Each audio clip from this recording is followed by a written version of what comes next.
What's good, everybody? It's some false narratives that's stretching back for weeks, and there's some excuses being made for somebody. But why? Aren't we past that?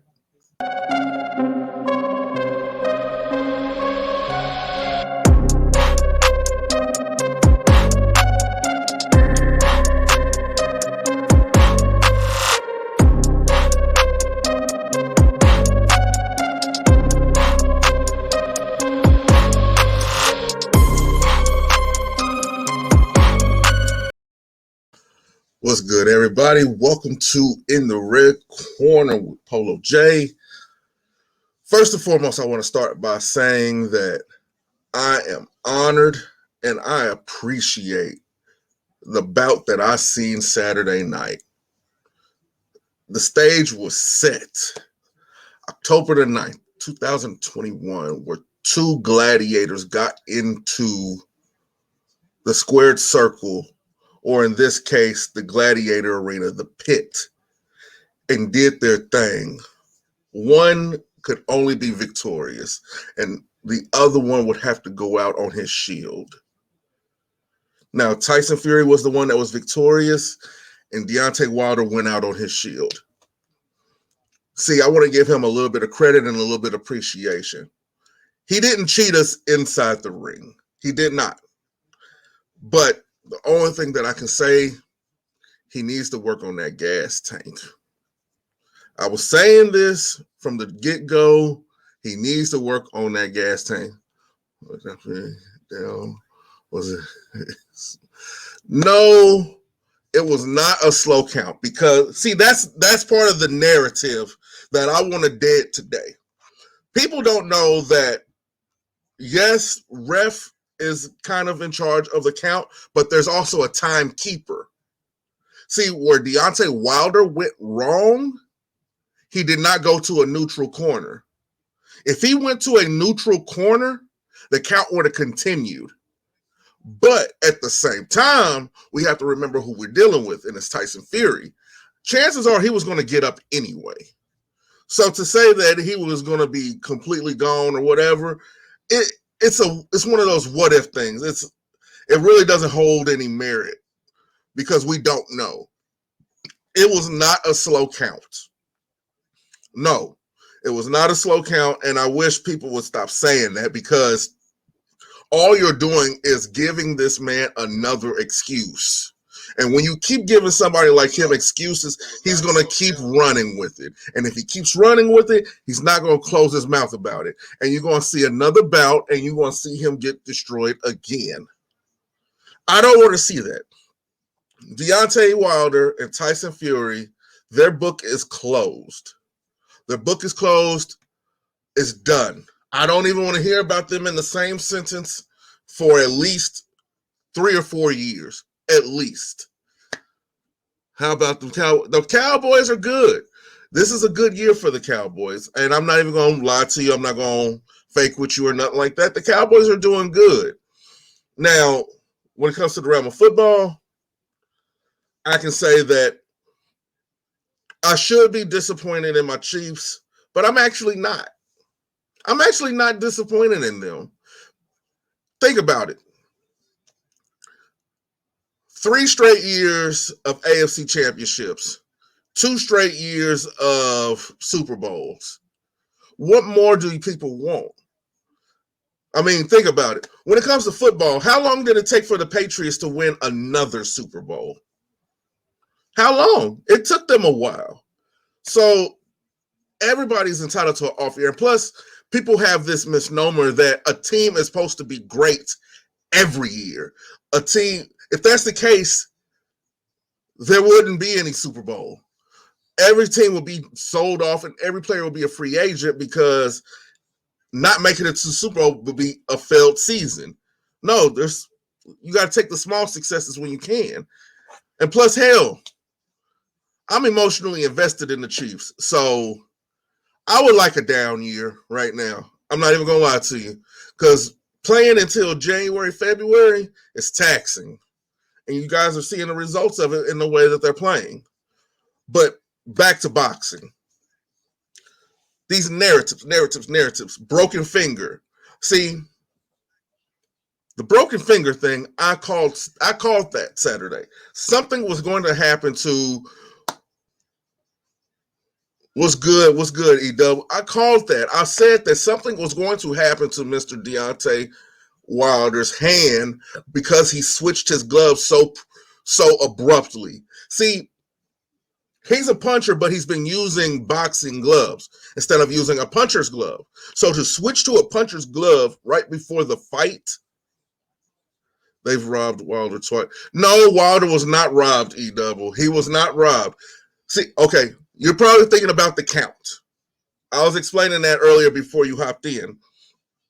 There's the ref, and then there's the timekeeper. The thing that messed up Wilder was the fact that he did not go to his neutral corner. The ref had to stop his count in order to push him into a neutral corner. That is part of the rules. That is a rule. If you do not believe me, look it up for yourself. He has to go to a neutral corner. That's why when you see fighters fighting and one gets knocked down, the person who did the knocking down automatically runs to a neutral corner so they can hurry up and get that count. If they do not do that, the ref has to stop his count. So that took 3 to 5 seconds off of it right there by him having to deal with Wilder.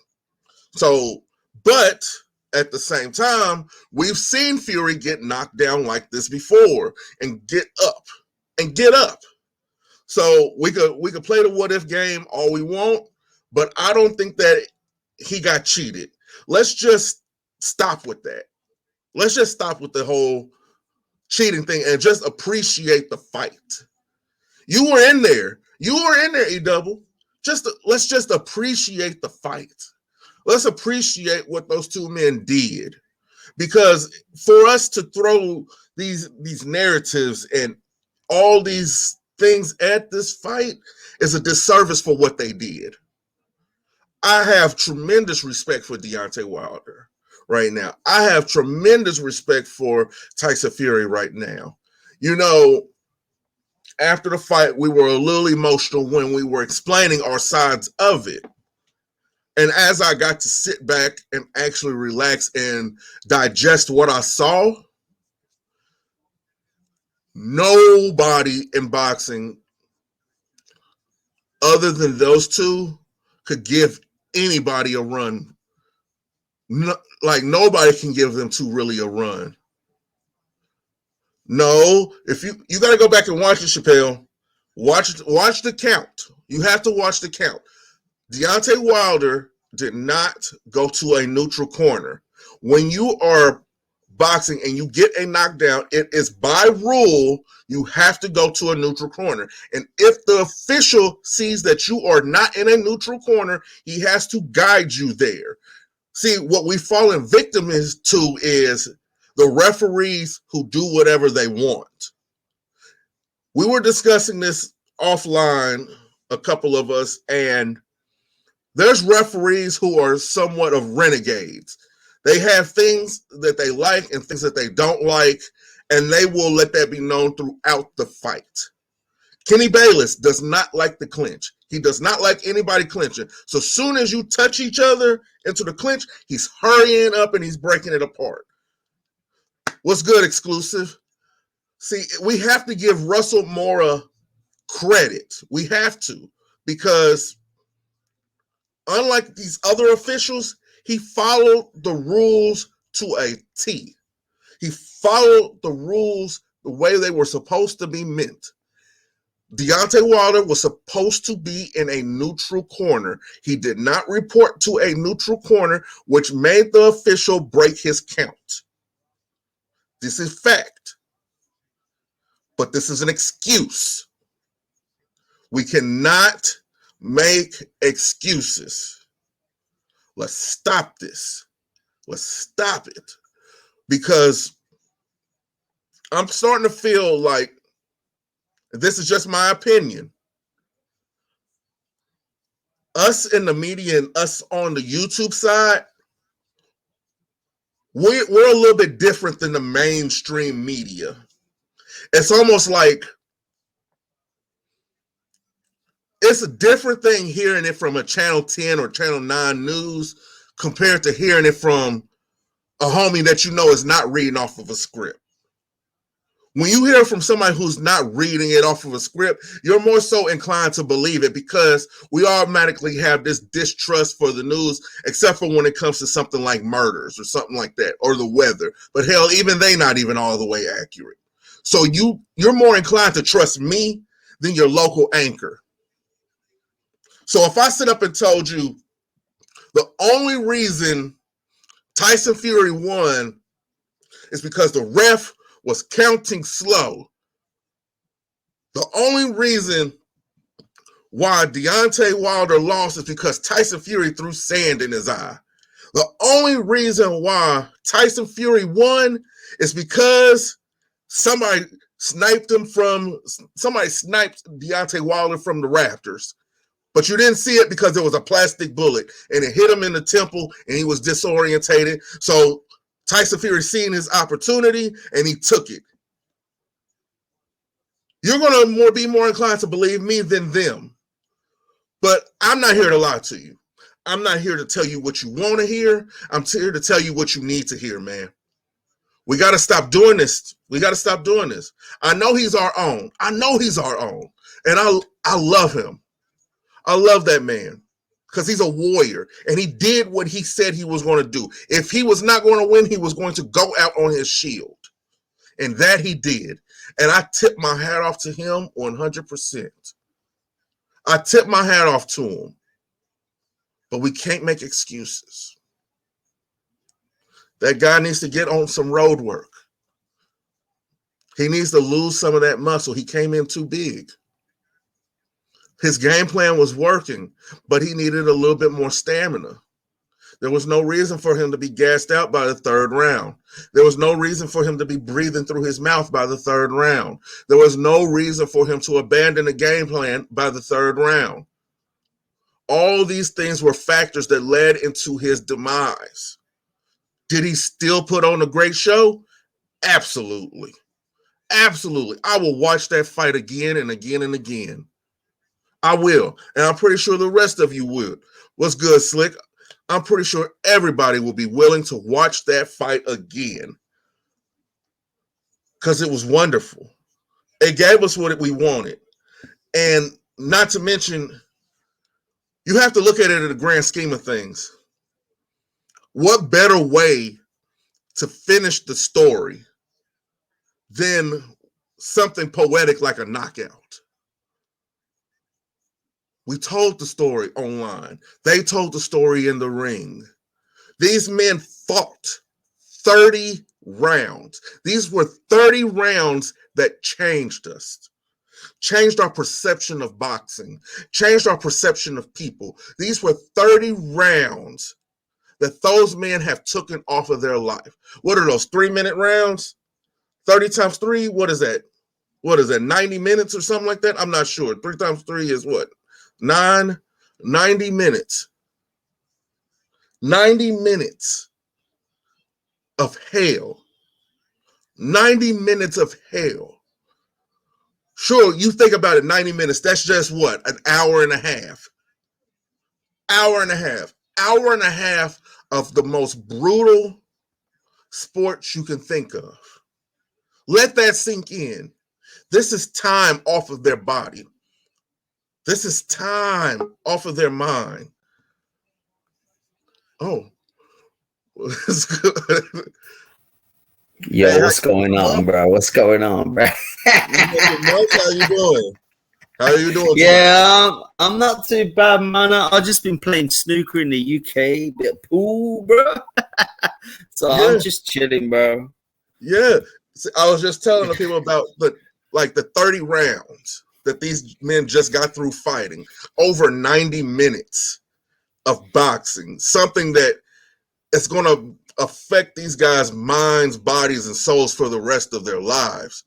So we should show a little bit of appreciation, not make excuses, not try to castigate them or anything like that. Just appreciate it. Appreciate it like a flower that only grows one time a year. You get what I'm saying? Something like that.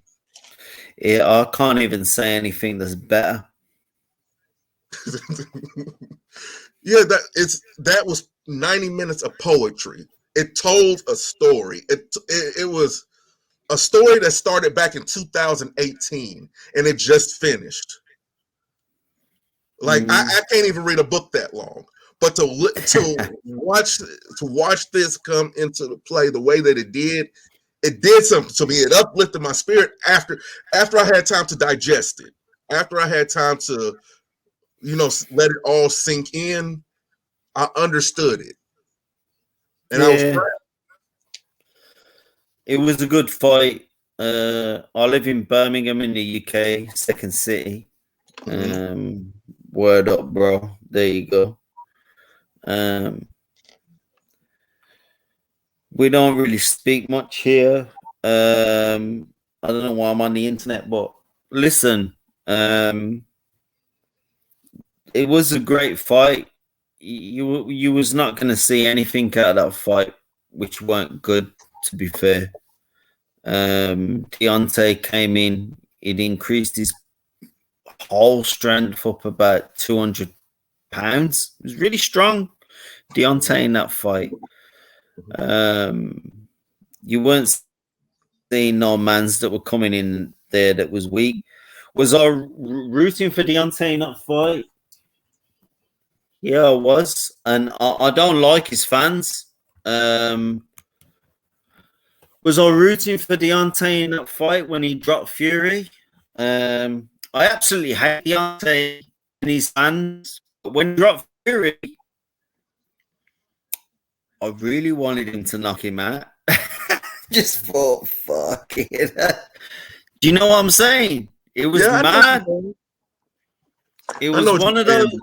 It was one of those moments. It was one of those moments in life that they only come once.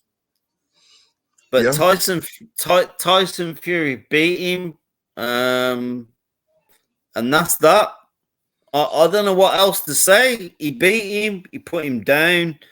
I actually think Tyson Fury is probably one of the best heavyweights there's ever been. Ever been.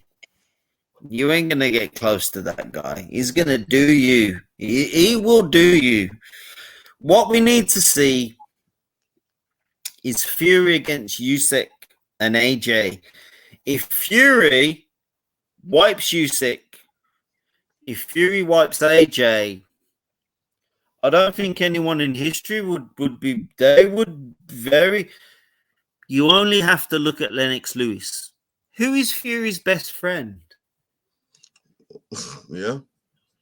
Lennox Lewis. Yeah. How long has Fury's been his best friend with Lennox Lewis? It's been about 10 years.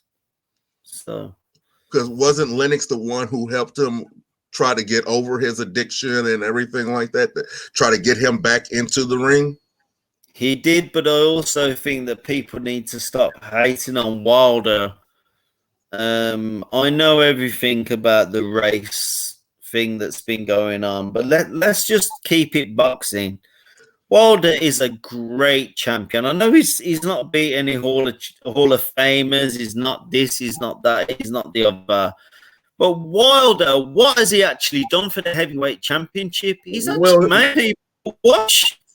See, I can explain that. See, when it comes to the whole race thing, I don't get wrapped up in that, because once you step between those ropes, it's just you and the man that you're facing.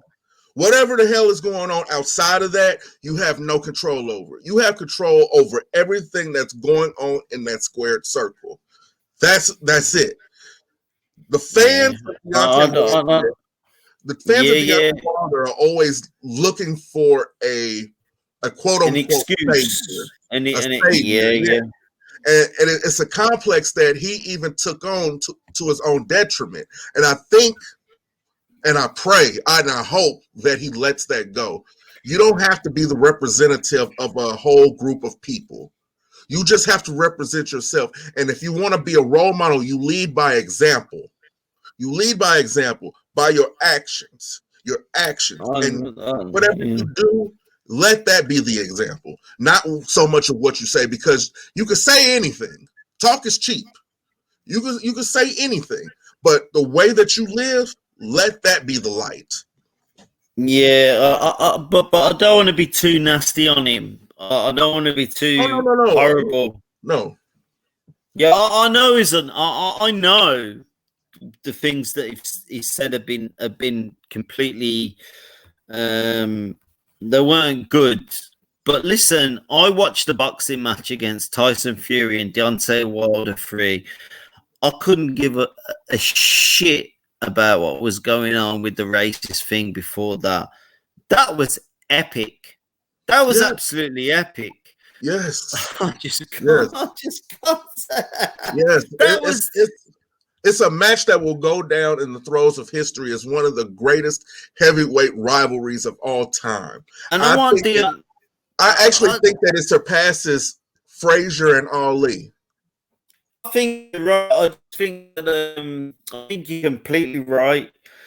And I just think I hope Deontay one day and Fury, because Fury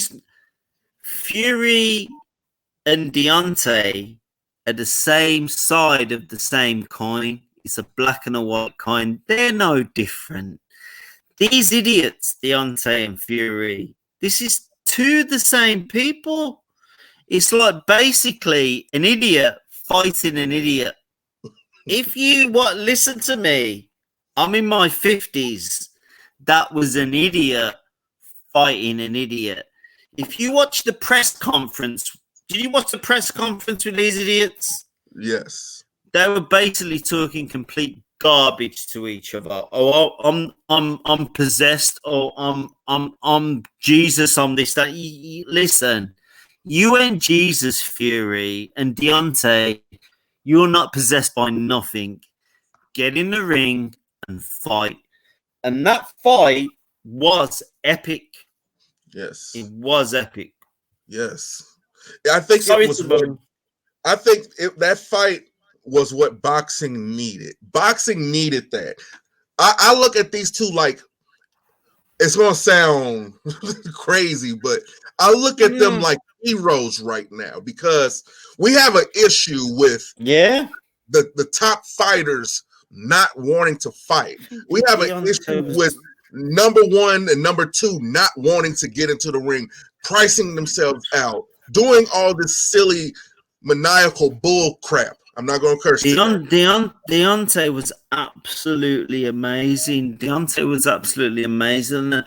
I know there's been all the nasty stuff that's gone on the internet, but I've never really kept in that. But listen, this guy came into boxing at the age of 20 years old because he had problems with his jaw, and we've all seen it on the internet. It's fucking crouched up, fucking disabled. So listen, have some respect for Deontay Wilder. Yes. And have some fucking respect, idiots, for people who have people that are ill in that sort of praise. So I do think everyone goes about Joshua and Fury and all this. Everyone knows how I think, Mr. Pigeon. I love Wilder to bits. I don't necessarily like his fans. I hate his fans. I'm not pro-black. I'm white. Hate is such a strong word. It's the strong word.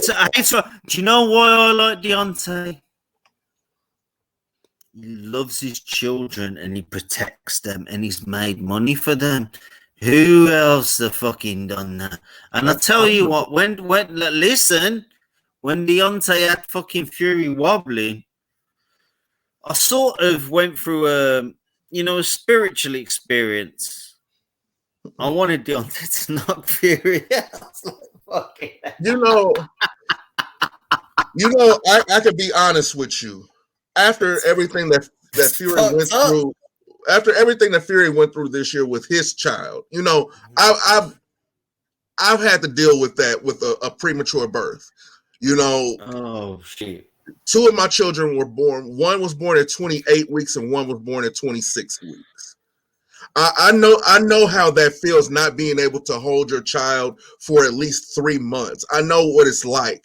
I know what it's like to, just sit there and look at your child like, hey, I'm the father. I'm supposed to be able to protect you. But in this case, I'm helpless. God help me. What am I supposed to do?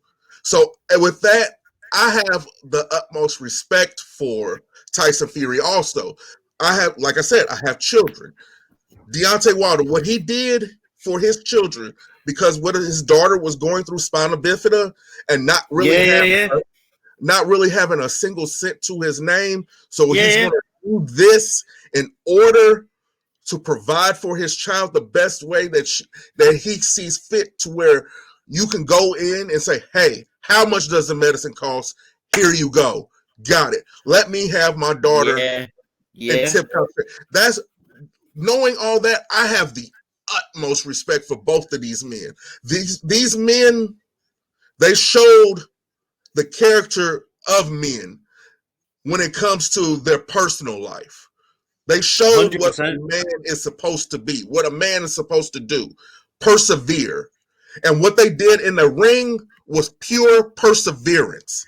It was a battle of will. It was a battle of heart. And just one man's heart gave out on him. 100%. Like, I ran off. My daughter got ill about 26 years ago, and I went to London. I used to fire money back, so 1,000 a month, 1,000 a month, 1,000 a month. I didn't have the heart. I had the money, so I sent money back, but I didn't have the heart of a Deontay. I didn't have the heart of a Deontay to stay around. I ran off. I sent money back. I just think Deontay's a really nice man, bro. I just think that he put everything. I absolutely hate a lot of the things about boxing, but I think Deontay was an amazing guy in that fight, bro. I just think why would you even step in the fucking ring and do that? He went fucking all out. Deontay went all out to fucking chin Fury. He didn't just go in there. He went out to fucking lever him. So, listen, I ain't gonna talk. I'll let you talk, but I think people should be nicer to Deontay Wilder after this fight. I've been in fights. I used to fight with Joe Egan's gym as Mike Tyson's fucking trainer. Nobody after a fight wants somebody to fucking come up to you and say, oh, well done, oh, you did well. You did fucking well. I don't want fucking that. I've just been fucking beat the shit out of me for fucking 20 minutes. I've just had my fucking... Listen... But that goes into being able to acknowledge that person was. I can understand why Deontay didn't acknowledge it, but he should have apologized the following day. Let me just go and get myself a glass of wine. Let me just go and get myself. All right. Wilder should have apologized the following day, but I don't think he should have apologized on the day of the fight. Well, he put out a statement. Well, while he's gone, I'm gonna say this: Wilder did put out a statement the next day. I'm paraphrasing right now, but it was more so on the lines of, "I did what I could, and it didn't work. The better man won." I'm paraphrasing. But that's good enough. That's good enough for me. That is good enough. I don't know whatsoever. I actually think he's probably one of the most respectful champs that there's been. And I hate Wilder. But it all goes down to that night. And Wilder went out on his foot. Wilder was not like Frazier. who ducked.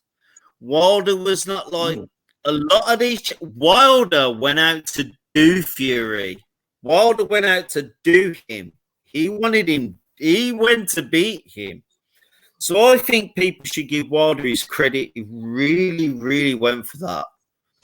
It was amazing. I agree. And I think if both of them were to retire right now, they're both Hall of Famers. They're both going into the Hall of Fame. 100%. I actually think I was so impressed. I thought Wilder would come out and he would do this, that, and the other, but wow. I'll tell you what, Fury was lucky. Fury was lucky to wake up from those shots. Very, very lucky. Very lucky. They're the two perfect dance partners. We were discussing this. You know, anybody else who takes those shots, anybody else who takes those shots that both of them were giving to each other would have been out. 100%. I think Fury was quite lucky to actually get the count on that. I don't know what was happening. Okay. With that, well, you know this from your boxing background. When a knockdown occurs, you're supposed to go to a neutral corner. You're supposed to. And the rule is that if you are not in a neutral corner, the ref has to appoint you to a neutral corner so he can start his count. Yeah. Deontay Wilder broke the count by not being in a neutral corner. He's experienced. I think just Wilder's not experienced. It's just craziness. It's madness. Well, that fight was a bunch of controlled madness. That's what it was. That was the Hatfields and McCoys. That was a blood feud. That was a blood feud. that was craziness. That was a blood feud. So I'm pretty sure he wanted him to get up. I don't think that he really wanted him to stay down. I think that but can we agree? Do you think Wilder's a great fighter? I do think he is, bro. Yeah, I think he's a great fighter, but as far as being a great boxer, no. But do you think he's got heart? He's got fucking heart. Yeah, he has heart. He has heart. I just hope that this hasn't damaged him for the future, because he's done. He spent all of this preparing for Fury. What about the other fighters in the heavyweight division? Listen, we're never going to see Wilder against Usyk. We're never going to see Wilder against AJ. That con man, Dillian Whyte, is never going to fight Wilder. And Dillian Whyte always knew he wasn't going to fight Wilder. Oh, yeah. I'm going there. Big time. Because I do think Wilder would beat the shit out of Dillian Whyte. Oh, and I'm not saying that wouldn't even be the case. I just don't see. I'm being honest. I don't see a scenario where those two get into the ring together. No. I actually see AJ getting in the ring with Wilder before Dillian Whyte. I think AJ is probably he's an excellent champion. He lives by me. I live about 20 miles from Anthony Joshua. Mm-hmm. I'm not from where he's from the north of England. I'm from the south of England. I'm not rich. I'm very poor, but AJ lives by me. I live in a small flat which I rent off the government. But I love AJ to bits. I think AJ's excellent for boxing. Mm-hmm. Anthony Joshua is excellent for boxing. Do you know why I say this? Explain. Because he's actually taking it back to a level where we actually want to watch boxing. Nobody wants these robots like fucking Vladimir fucking Klitschko. Who wants to fucking watch that? I mean, it's something to be said about the heavyweight that just comes forward. I mean, that has its crowd also. There's crowds. Nobody wants that. Oh, it's not my crowd. See, boxing is so subjective. Boxing is one of the most subjective sports in all the world. Do you think that AJ? I know he's always said Anthony Joshua. He's garbage. He's always said it. He's always said that he was learning on the job. He's not the biggest fighter or anything, but I think all people should have a bit more respect for Joshua's skills, because I think a lot of people are gonna be eating a lot of crow over AJ in the long run. Do you know why I say? Listen. Do you know why I say that? Why? Because Anthony Joshua does not say he's any good. He knows he's not that good. There's gonna be a lot. So it's a problem with training then, far as with him. He needs a better 100%. This is what we're saying. We want McCracken gone. We want McCracken gone in the UK. We want him gone. He's an idiot. Can't train him. So do you see a situation where Anthony Joshua gets with a Bomac or with a Sugar Hill? He ain't gonna go with a Bomac or a Sugar Hill. He's already been offered that 4 times in the last 3 years. He's not gonna go from that Sheffield training camp, which is the UK amateur training camp. He ain't gonna go with a Bomac. He ain't gonna go with no Bomac. This motherfucker ain't gonna do shit. I just think that Anthony Joshua is too comfortable. He needs you to put a fucking finger up his ass and get him to fucking make a move. So it would take for them to put him out of the gym for him to find a different gym. Listen, the only person you're going to get Anthony Joshua to fucking listen to is probably Errol Spence's trainer. Do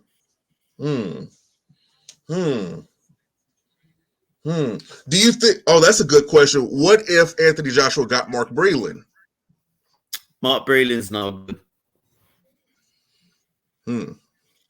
You need to get fucking Spence TMT to go and speak to that motherfucker. Listen, you had Devin Haney training with the TMT 4 or 5 years ago. He's been doing that with fucking Roger Mayweather for years. You have to train with people that know how to box. I 100% agree. I agree. I agree. If you're going to stay in an amateur training camp, and Joshua is so privileged, his DNA is great. He's got a lovely body. If I was the man, I'm a man. But if I was his age, he's a man. In my 30s, I'm in my 50s now. But if I was in my 20s and 30s, come on, bro, get this shit going on. Get this fucking shit going on. Yeah, what the fuck? His physique, he does have a phenomenal physique, but motherfucker's an idiot. But I am under the impression that sometimes his physique is what causes the most issue for him. We know that in the UK. We know that in the UK, but he don't. You know more than him. Oh, wow. So, in other words, it's going to take for somebody extremely close to him for him to get the bigger picture. Like, this motherfucker's never going to listen. He's never going to listen. He's never. So, do you ever see him becoming champion again? He will become champion again, but he'll become champion again on the sly. I don't think he's got the necessarily ability as a Lennox Lewis. People that I used to live with, Joe Egan, Tyson, all these guys, I don't think he's got the ability to carry it on through time. Because time is key. Time and tide. Let me take my hat off, and I'll tell you. Time and tide waits for no one. You can clock up everything Um, in terms of Joshua, far too greedy. You know why he's greedy? Goes with the Hearns. He's got Barry Hearn and fucking Eddie Hearn, and he's trying to keep it within these two white guys. These two white guys, accountants. What you need to do, if you had any balls about your fucking self and wanted to do stuff, you'd actually listen to people that are in boxing. People that are. That's a good name. That's a good name. Would you see a situation where he could get a Kevin Rooney? Yeah, we've been saying this in the UK, that he could get a Kevin Rooney, but I don't rate Kevin Rooney myself, to be honest. See, I wish AJ didn't sign that basically a lifetime grab you by your balls contract with Eddie Hearn. I wish he didn't do that because I can see because over here in America, Bob Arum loves heavyweights. If he would have just took the time to listen to Bob and sign with Top Rank, I guarantee AJ will be the second coming to sliced bread. He should have. He should have. But it's easy for us to talk about the things that a man should have done. You know, it really is. We don't know what's going on in this man's head. I think this is just my personal opinion. No, carry on. You know, I think that loyalty is a wonderful thing, but it's something that bites you in your ass at the same time. I think he's being too loyal to the trainer and to the team instead of thinking about his own future and his longevity in the sport. Yeah, a lot of people is that. You know, I can see a situation where, okay, say for instance, he does beat Usyk in the rematch. Granted, good. Okay, fine for him. Good, 100%. Everybody else is just going to beat him again on the first go round. You shouldn't have to get beat in order to improve your skill.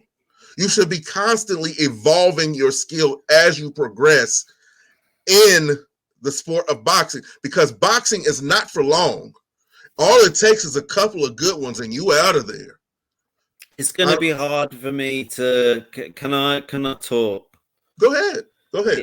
It's going to be hard for me to discuss the fact that he's not being loyal, because I think being loyal is an excellent thing. Yes, it is. I'm not saying that it's not an excellent thing. It's just who you choose to be loyal to. Yeah, I know. I understand that.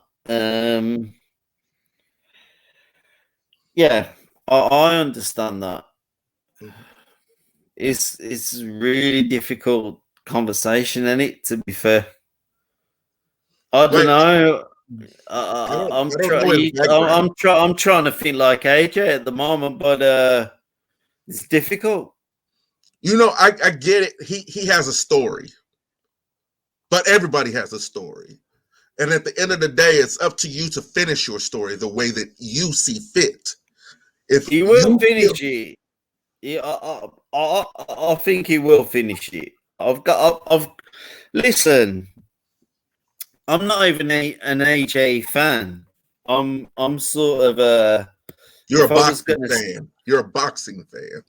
Yeah, but I don't really like Fury, AJ, Wilder.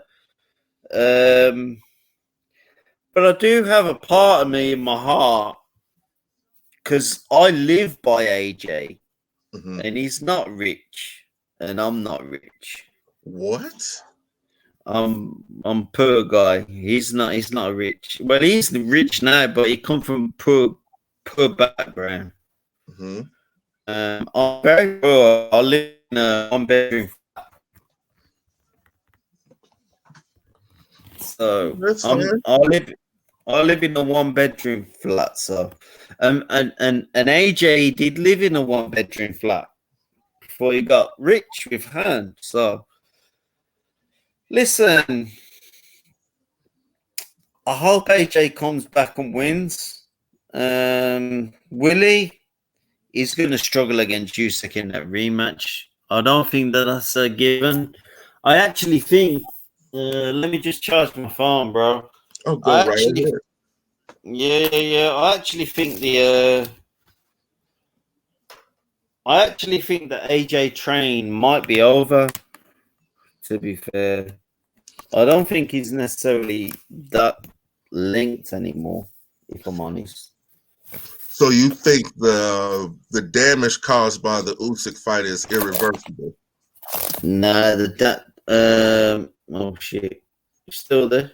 Yeah, I'm still here. The damage was done after the Ruiz fight, bro. Hmm. So Even let though me he put my got, he won the rematch, the damage was done with that loss. yeah. He got blasted out in the MSG. That was his debut, and he got embarrassed in America, bro. If you lose your first fight in America, you're done. So this goes back to what I was saying, though.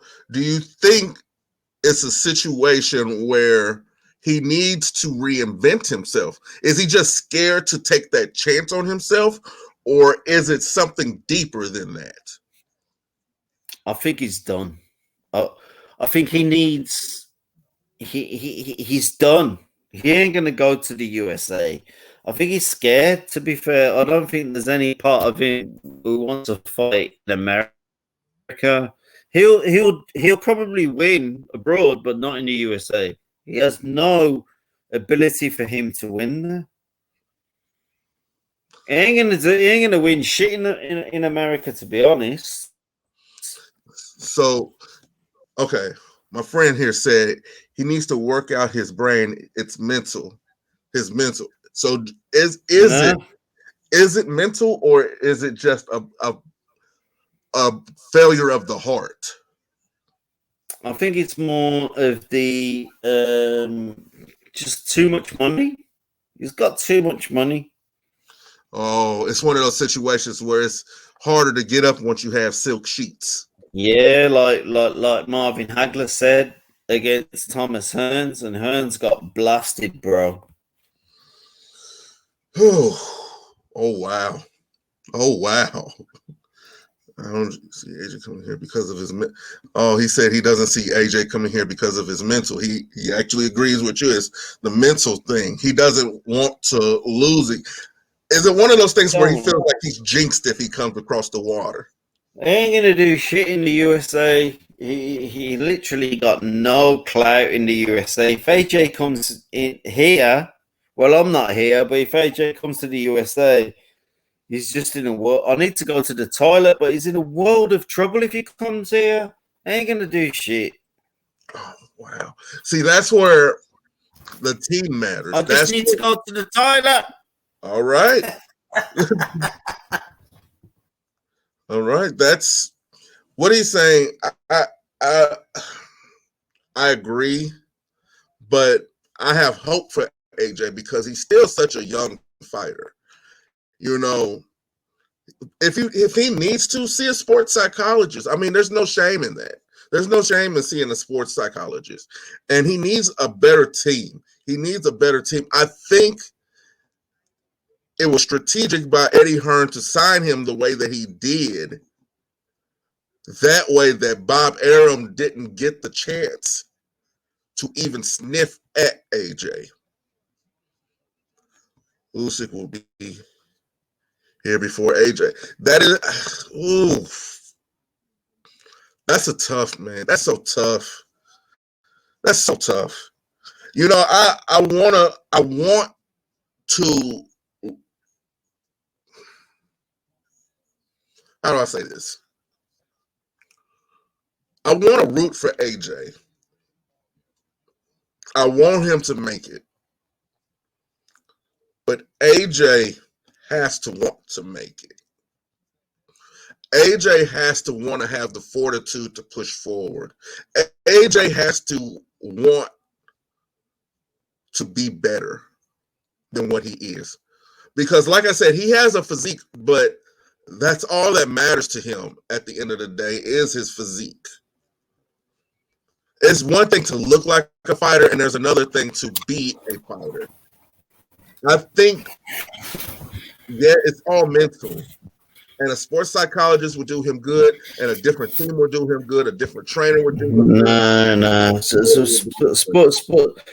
Listen, sports psychologists will only get you so far.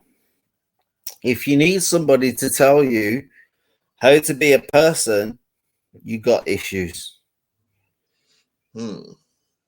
If you need somebody to tell you how to be a person, you've got issues. And I think all these sports psychologists and all these people who are doing all this entertainment, you are as a human being. If you ain't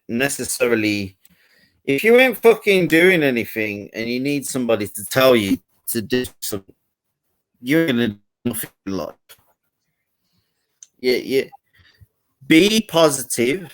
Be a nice person. I've never done anything in my life.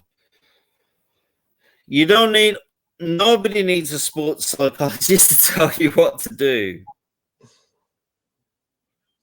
Are you gonna run over Are you gonna run in the morning? You don't need a motherfucker to tell you to get up and fucking run 100 meters 20 times. You don't need that person to tell you that.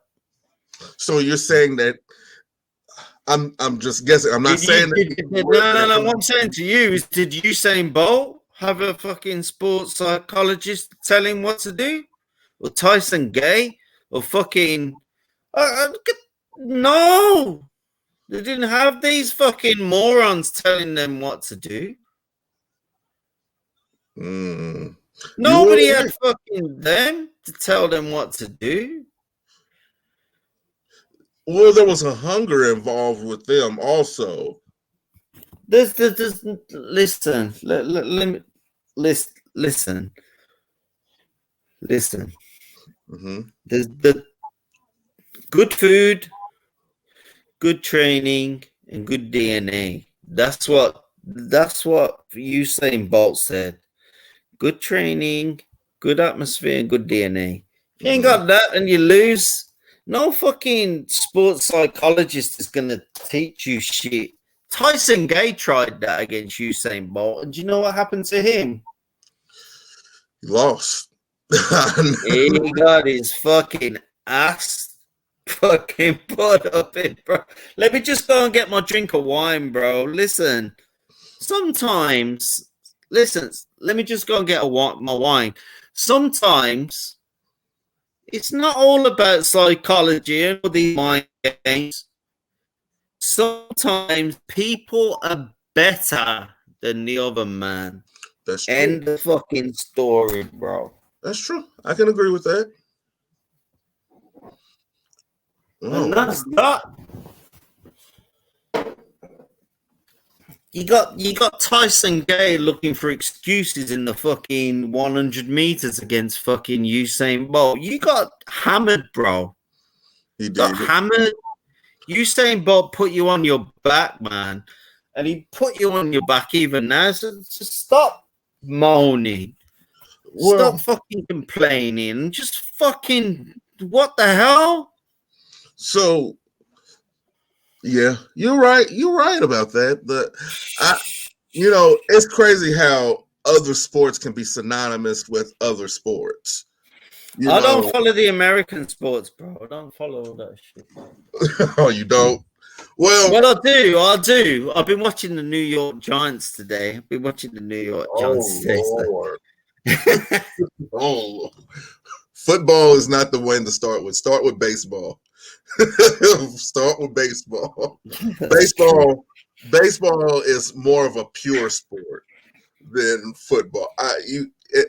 I prefer baseball. Baseball was actually my first love when it came to sports.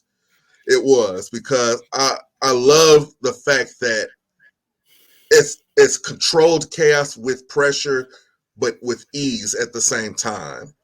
If you strike out, fine. There's always another at bat. You're arm strength, hand-eye coordination, everything that you would need is in baseball. I love it. I love it. Agility. Deontay used to love baseball. Deontay's love when he was a child was baseball. That's what he used to follow. So you know. And Jay Diaz, if you speak to Jay Diaz about Deontay's youth, when he was in his early years, he used to love baseball. So I can't hate. I know that I should hate Wilder, but I can't hate him, bro. I can't hate Wilder whatsoever, bro. It's hard to. It's a situation like we've been saying. It's a situation where the fans turn you against the fighter, and it's unfair, but it's the reality of it. We can't do nothing about that. It's just up to us to change the narrative, to kill these narratives that they put out there. Like, he broke his finger in the fight. Okay, that's not an excuse. That was on him. That was on him. He changed. He made the conscious decision to switch his gloves at the last minute. Gloves that he were not used to using. That was on him. Maybe. That was on him. I mean, go back and look at his training, he was wearing well-padded gloves. They were not puncher's gloves. They were not puncher's gloves. If you're going to go into a fight like that, you need to train with gloves like that so your hands can get hard enough to be able to take the impact of which you're going to be hitting a man with in those gloves. So that's on him. He didn't complain about it. I just wish that but Malik Scott never put. Be honest about Breland. Mm-hmm. No. But I think Breland was sacked disgustingly. To be fair, he was. Breland had no reason to be fired. See, when you have yes men around you, you're more inclined to take their word over somebody's word who actually has your best interest at heart. That was the issue. That man, when he fucking got rid of him, WBA and WBC 140 and 147 Olympic champion as well, Breland. I've met Mark Breland. I fucking met Mark Breland. And you fucking said... Oh, you froze. You froze. When Deontay said that against him, I lost all respect. I just had no fucking respect for him after that. And I don't know what Mark Breland's doing at the moment. He can come on my channel or he can go on your channel. He can have a discussion. But why would you call Mark Breland somebody just gonna sell you out? We all saw it on.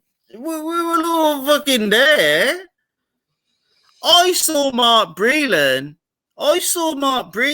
won the Undisputed, or I think it was the 147 champion against fucking Aaron Pryor in that fight.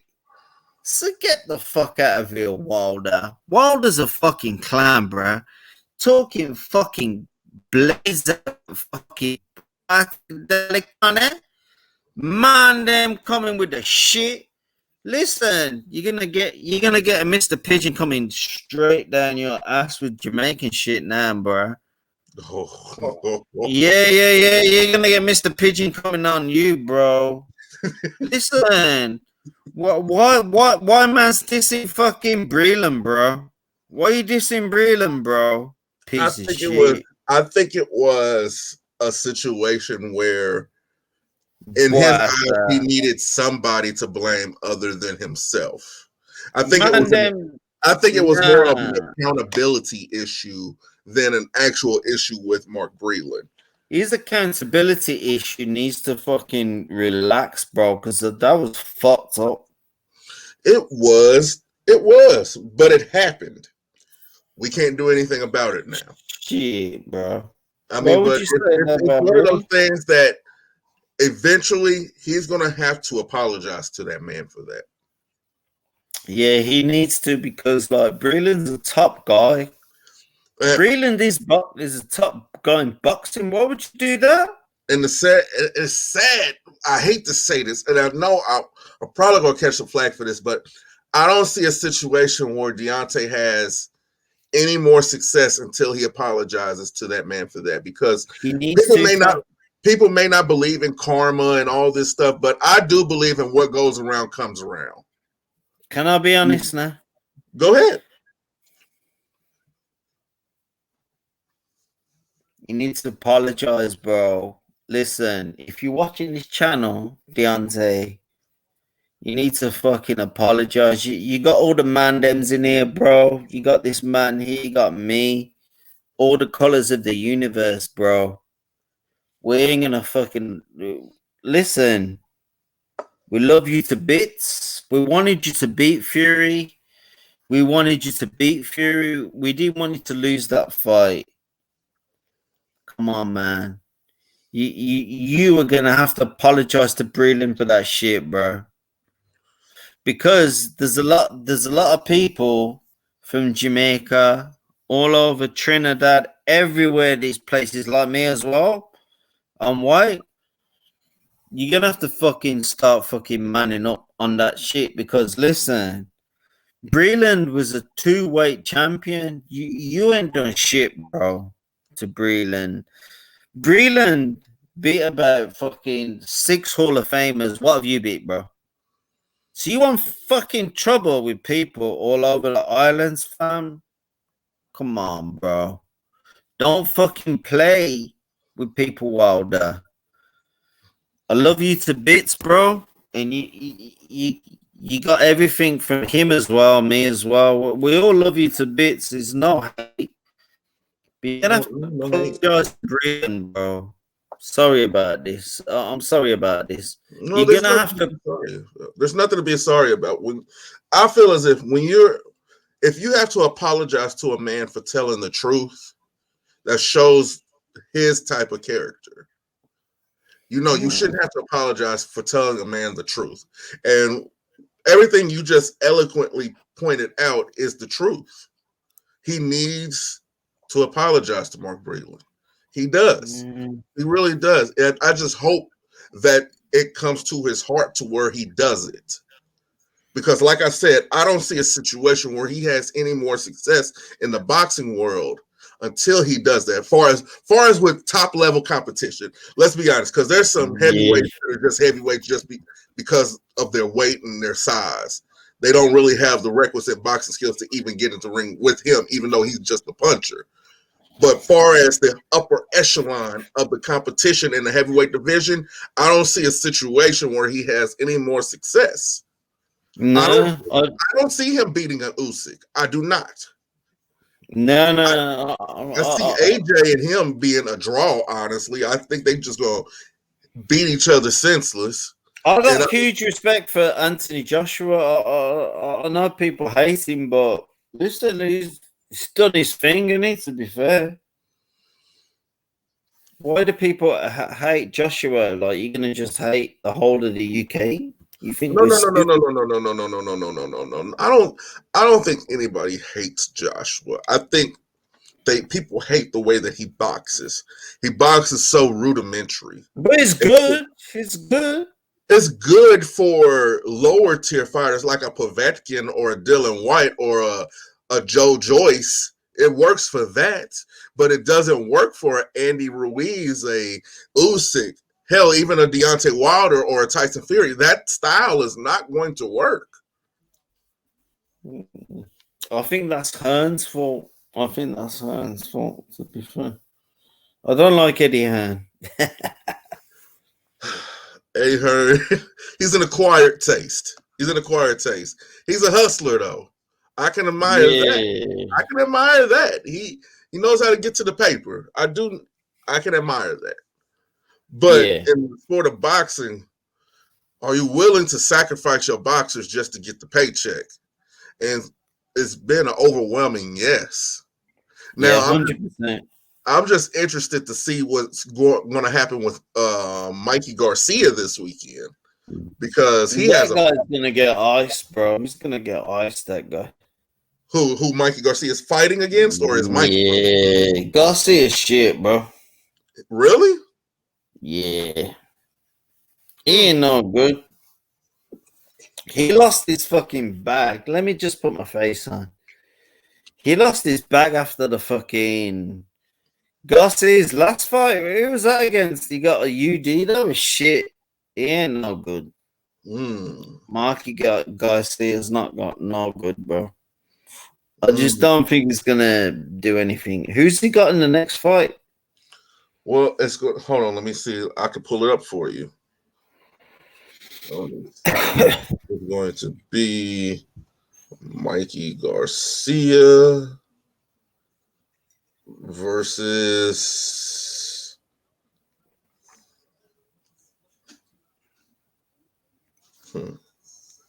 That's all right. Sandor Martin. Yo, that Mike is on a fucking given, bro. He wants an easy win. That guy's shit. Oh, Sandor Martin is garbage. Yeah, 100%. Mike is cherry picking, bro. Well, I think it's a situation with Mikey to where he battled the establishment over here. He got battered there, bro. What? Who did he battle there, bro? He battled with Bob Arum about He got destroyed. His contract got him a beat down off Errol Spence. No, hold on now. Hold on. When it came to the Earl Spence fight, I gave Mikey a lot of credit. He came up to fight Earl, and Earl still couldn't put him away. Yeah, but Aaron put him in that. Let me just put my face on. But Aaron put him in that fight. I don't think it had anything to do with Arum because he wasn't under contract with Arum anymore. Yeah, remember Mikey sat out for, I think it was like 2 to 3 years until his contract was over. Yeah, he tried to run it down, but he had 2 or 3 years to train for that fight, and he still got destroyed in that fight. I'm not gonna say that he got destroyed because he hung in there. He hung in there with Earl.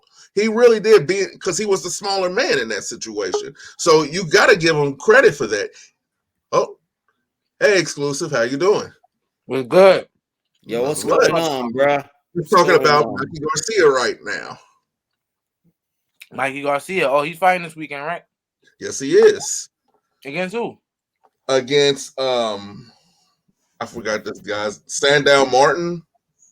I know what that means. We don't know his name, then. That's what I'm saying, bro. He's supposed to be getting that smoke from Regis, man. I thought that was materializing. What happened with that? Regis not gonna happen against Mike. Mike is never gonna fight Regis. Mike is scared of him, bro. Whoa. Oh, scared. Whoa. Mikey will get rinsed against Regis Prograis. End of. Wow. I think that would be a wonderful fight to watch. Mikey will get the shit kicked out of him against Regis Prograis. It lasts about 6 rounds. Really? Whoa. Really? Yeah, 100%, bro. Really? That's gonna be that's not gonna be a good fight. Whoa, hold on. Give me just a second. I don't know nothing about numbers. I just know what I can do. How about killing this motherfucker? Okay.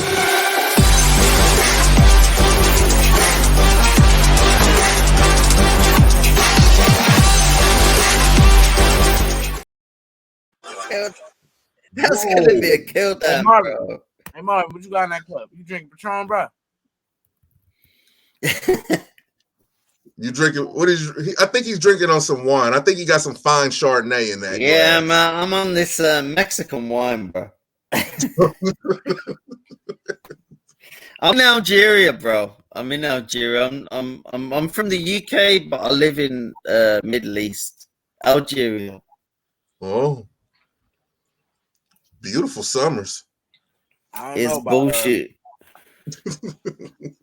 I don't know about that. I don't know about Regis knocking him out now. I don't see Regis not. I see it being a war, but I don't There's see. no war with that, bro. Is this guy? Listen, is this guy below me? Are you on the Mikey train, bro? You on the Mikey train, bro? I'm a fan of the sport, and I know what I've seen. I've seen him get in there with a bigger guy, and the bigger guy not able to put him down. Nah, Mikey ain't gonna do shit against Regis, bro. We all know this. We all know this. That's gonna last 2 rounds, bro. That guy's gonna be rinsed. Come on now. Wow. Say again. 2 rounds. Nah. 2 rounds, bro. That guy's done. Wow. That's a tough one. I don't see that though, buddy. I don't see that. I do because listen, when was Mikey's last fight? When was his last fight? That was only good. What was that in 2010? 2010? No, just last year. It was February. When did Mikey last have a good fight? What was that? 2015? No, hold on, man. Don't do Mikey like that. Mikey put on a hell of a performance against 2010? No, he had a good fight with Sergey Lipinets. Oh, really? Lipinets? Come on now, let's don't do Lipinets like that. Lipinets. Listen, bro. If you bring it up, Lipinets, bro, Mikey Garcia will never fight Regis Prograis. That guy against Prograis. I don't even like Prograis. Prograis will rip Mikey Garcia's ass. Oh. He had a good one. That's not even a fight. That's not. Listen, Regis Prograis against Mikey Garcia is not even a fight because Mikey will be gone with 4 rounds in that fight. Oh my god! Be laid out cold, bro. The whole boxing community know that as well.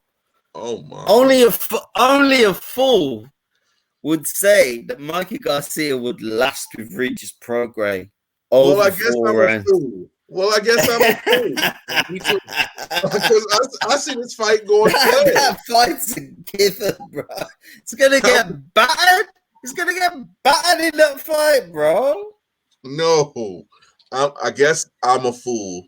But you know what they say, God takes care of babies and fools. So I might end up being right in this situation. Mikey might end up going. No.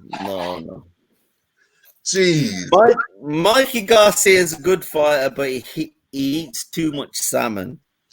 So you want to ask him that. Gotcha. Gotcha.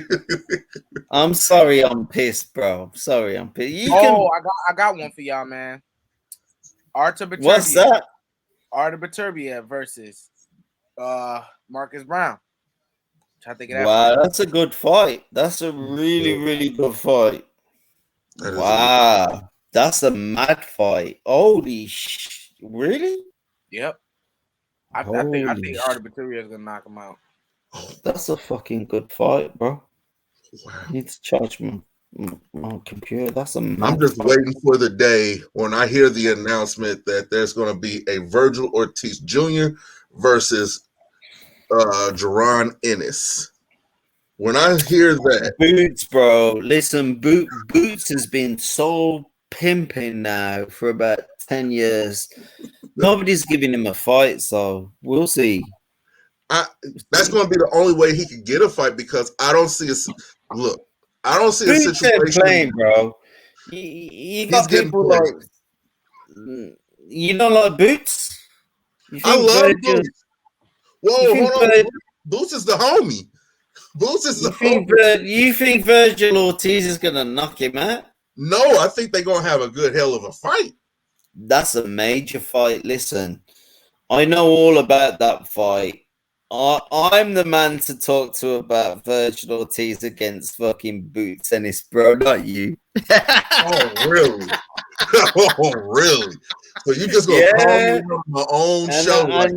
How do you think that goes? How do you think that goes? I think that fight ends in the 11th round with Boots being victorious. I've gone for a Boots majority decision. Boots majority decision? Mm-hmm. What about you, Exclusive? Versus who? That's what I've done on that. Versus Virgil Ortiz Jr. I got Virgil knocking out. You got Virgil knocking out Boots? Knocking out, bro. What? Yeah, Boots is quality. Yep. I got Boots getting knocked out. Boots Tennis is probably one of the best boxers in the last Knocked out fucking 40 years. Out inside of 9 or 10. Are you serious? Yep. Have you seen Boots? Look, I love Virgil. I love Virgil. I think he's one of the most profitable up-and-coming boxers in the welterweight division. I'm not even going to deny that. But Boots has power and speed. Facts. He has power and speed. And the thing about Virgil is when you start laying into him, he gets he's not all that. He's not all that. Like he just had problems. I think it was, who did he just fight? Wasn't it Lipinets? No, that wasn't Lipinets. That was Mean Machine he just fought. Mean Machine, yeah. See, and you seen the type of problems that he had. That was a good win, though. That was a good win against Mean Machine. Oh, this conversation's making me. I'm getting confused now because the guy who's talking, he's got a good point. Virgil Ortiz beat the shit out of Mean Machine, bro. Yep. That's what I'm saying. I mean, he was getting hit too. Don't act like he wasn't getting hit. No. This conversation's getting a bit too much for me. I mean, if you really want to, Lipinets is a 140 pounder, and who did he really beat though? You know what I'm saying? 100%. Yeah, I know. Yeah. Lipinets, who has Jermaine Boots Ennis for? I know people. We could say he's been ducked and this and that. Hold on. See, that's something that I hate.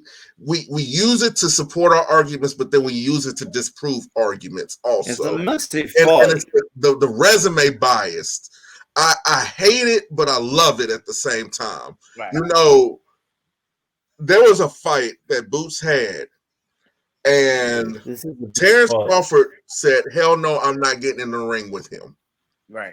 There was a fight that Boots had. Earl Spence said, "Hell no, I'm not getting into the ring with him." So, Boots is a G.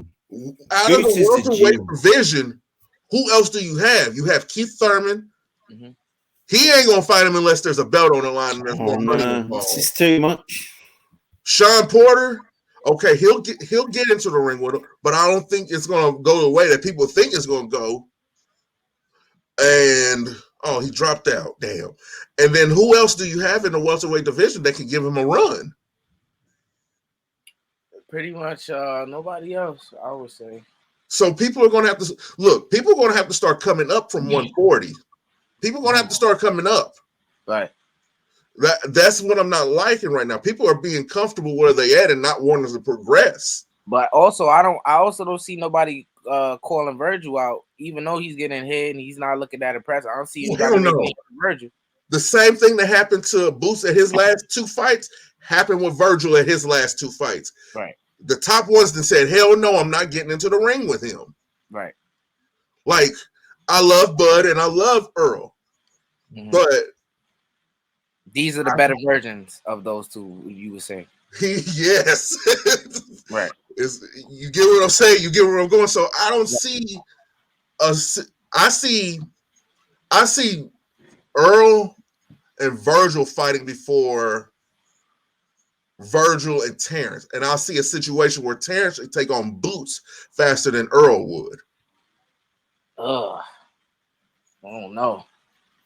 I don't know. I think ultimately, like one of my friends told me that I believe that Crawford and Crawford and Spence will meet at 54 instead of 47. 54? I think Spence, he's not gonna be able to make 47. He looked crazy trying to make 47 for the Pacquiao fight. So I think they'll meet at 54 probably. See, but the thing about 54, he got unfinished business at 54. Right. With Brian Castano. Mm-hmm. And I don't know if he could beat him. I don't know if he could beat him. I don't know if he could beat him. Their activity levels both. It's like I don't know. There's gonna be a lot of punches thrown in that fight. And honestly, if you want to be completely honest, Sean Porter put out the blueprint on how to beat this dude. Yeah. He really did. Earl don't like getting hit to the body. He likes doing the body snatching, but he doesn't like to get hit in the body. Yeah, he doesn't like to get pressured. Yeah, he don't like to get bullied. And what did Brian Castano do to Charlo? Pressured him. Yep, all night. And Charlo didn't like, even though I had Brian Castano winning the fight. I had him winning. Right. It's gonna be dope when it happens. It really is gonna be dope. But I just don't see a situation where I don't see that. I don't see Terrence and Bud ever fighting. Oh, that. Oh, well. I don't see it ever happening. I think if it does happen, it's gonna be bittersweet because nobody's gonna give Bud the credit. Oh, he came off a car accident. His eyes messed up. He's not the same Spence. I think we're just gonna get a lot of that. So I see if they do fight, it's gonna be one of those end of career fights. Right. Later on, when both of them about 37, 38 years old. And Bud is already there. He's like what, 34 now, 35? Yeah, he just turned 34. Oh, he's nearing. Mm-hmm. Like, and yeah, Slick, you're right. Be honest, if that rope wasn't there, even though it was a knockdown by rule, but they didn't count it as a knockdown, Brian Castano would have won that fight. Right. And that's right. Brian Castano, I guess since like he's not black, since he's not black, he's not going to get the credit that he deserves, and he's not as marketable as a Charlo is. Even though I love the Charlos, everybody loves the Charlos. It's just they make it hard to like them. Right. I like Mel a little bit more than Maul, especially after that whole Benavidez situation. Yeah. That was sucker. I didn't like that. Now that's somebody we need to see. We need to see David Benavidez in there with top competition. Right. We need to see this. We need to know if you are for real, like you say you are. Don't you think it's ironic how David Benavidez comes into the picture? He becomes a champion at 168, and Canelo doesn't want to fight Mexican fighters anymore. I think that's really ironic. He said that he doesn't want to fight Mexican fighters. That's been what I've been hearing from the Zone. They said he's not fighting Mexican fighters anymore. That's what what's this guy's name? Chris Mannix. That's his name. Chris Mannix is horrible. He's horrible for boxing, bro. He's very biased. Yeah, he said Canelo doesn't want to fight Mexican fighters anymore. He doesn't want to fight black boxers anymore either. Then I don't know, but that's what he said. He said, I guess he's about lifting his country up or whatever the case may be. I don't know. I can respect that. Though. I really can respect that. But when you're the champ, you have to prove it. Right. You have to prove it. Keep getting these little nonsensical titles and calling yourself undisputed or a majority belt holder means nothing when you don't have the belts that actually mean anything. Right. You know, I would love to see him versus a Charlo. Even look, I love the sport of boxing, but I'm a realist also. I don't see a situation where Charlo beats Canelo. Yeah, me neither. Nope. I mean, granted, we love you, Charlo. We love both the Charlos. It's just I don't see a situation where neither one of them beats Canelo. Yeah, but I actually see a situation where Caleb Plant beats Canelo. Right. I can actually believe that a little bit more. Yeah. I can't wait for this fight either. That fight is gonna be amazing. It's gonna be amazing. What do you think about it? November 7th, right? Oh, November yeah, 7th. Mm-hmm. Yeah, that fight, I don't know. It's a many different ways that fight could go. It's all based off of if Caleb Plant will rise to the occasion. Now that's the biggest thing. This is a huge step up from his last fight and anybody he's ever fought in his whole career. You know what I'm saying? Huge step up. But it's all about styles. Resumes don't win fights. You know what I'm saying? It's a great part of you. It's great part. It's something. It's great paperwork to show as for who you are as a fighter. But you know, it ultimately it's not the end all be all of who you are as a fighter and your skill set, right? Styles make fights, so hopefully he could rise to the occasion, right? But I don't know. I'm rooting for him, but I don't know. He hasn't shown me anything really that will make me believe that he will beat Canelo Alvarez, even though he may present issues for him. See, the thing about their division, it bothers me. It bothers me like the welterweight division because the top level of the top level fighters, they don't fight each other. Right. That's a problem. That's a major problem, and I don't like that because there should have been no reason why David Benavidez and Charlo should have never hooked up. You get what I'm saying? Mm-hmm. It shouldn't have been a situation where that has not happened, and I don't know why it hasn't happened. Mm-hmm. I don't know. Oh, is that Marvin? Huh? Is that Marvin right there? It's me, bro. I'm just trying to compute the listen. I think Wilder did well, bro. No, we were talking about the Canelo versus Caleb Plant fight. Yeah, listen, that guy's roided up for that. Oh, wow. Canelo, bro. Oh, wow. So there's gonna be no. That's not a fight, is it? Really?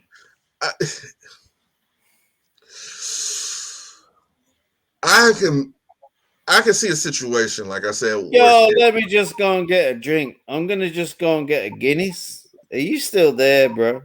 Yeah, I'm still here. Listen, bro. I'm just gonna go and get a Guinness. Caleb Plant is gonna get destroyed in that fight, bro. He's gonna get beat up. Marvin know his tongue, bro. He gonna say how it is. Get beat up. He gonna say how it is. Why would anyone think he wouldn't? See, I'm a fool. I have an issue. I have this platform, and I pride myself on being unbiased. You know how hard that is, exclusive, to be unbiased, to try to give a point of view. Guy's gonna get destroyed, bro. From two different angles. That I have to look for a way for Caleb to be able to win. I have to even keep interest in the fight. You get what I'm saying, exclusive? Yeah, facts. Yeah, we all see that. But Canelo's cheating, bro. I'm gonna win against cheat. I can't say that, and because these people are suing people now, so I can't kill you. You're just an internet channel, bro. Listen, shit. they suing. They are suing. They ain't gonna sue. Canelo got uptight about Caleb Plant saying it. See how he got uptight about Caleb Plant saying it. Yeah. There you go. Don't you say motherfucker. He's gonna cheat against that guy. He ain't gonna win. I want him to win. I actually listen. Speak to a real G, bro. I'm 51 years old, bro. I'm the real Caleb Plant. I'm the real Caleb Plant, bro. I'm 51 years old. Oh, this is a G call. This is a G call, bro. Right. That guy ain't gonna be playing fair, is he? Ain't gonna be playing fair for shit, bro. Oh no, man. Listen, you call me on my own shit. Hold on. I just called you up, bro. It ain't gonna Hold on, work, bro. you can't little lope me on here. This is my shit. Hold on. Yo, Hold I'm on. taking No, over fuck the that. channel, bro. No, hell no. I'm taking No. over this No. channel. Fuck that. No. Caleb Plant is going to win by unanimous decision. I hope so. Whoa. By unanimous decision. It's gonna fuck I that don't piece think of the shit judges up, gonna like bro. him like that. I don't think those judges gonna like him that much. It's going to happen, but it's not going to happen. He going to outclass him the whole fight, but he's going to have 2 black eyes, and he's going to lose. Even though he I'm gonna outboxes him. Because Canelo is pay-per-view. He's money. They ain't going to let the money stop. Yeah, they want that money train. So that's what's going to happen. God damn. He tried to little lope me on my own shit. Hey, Marvin crazy, man. I like him.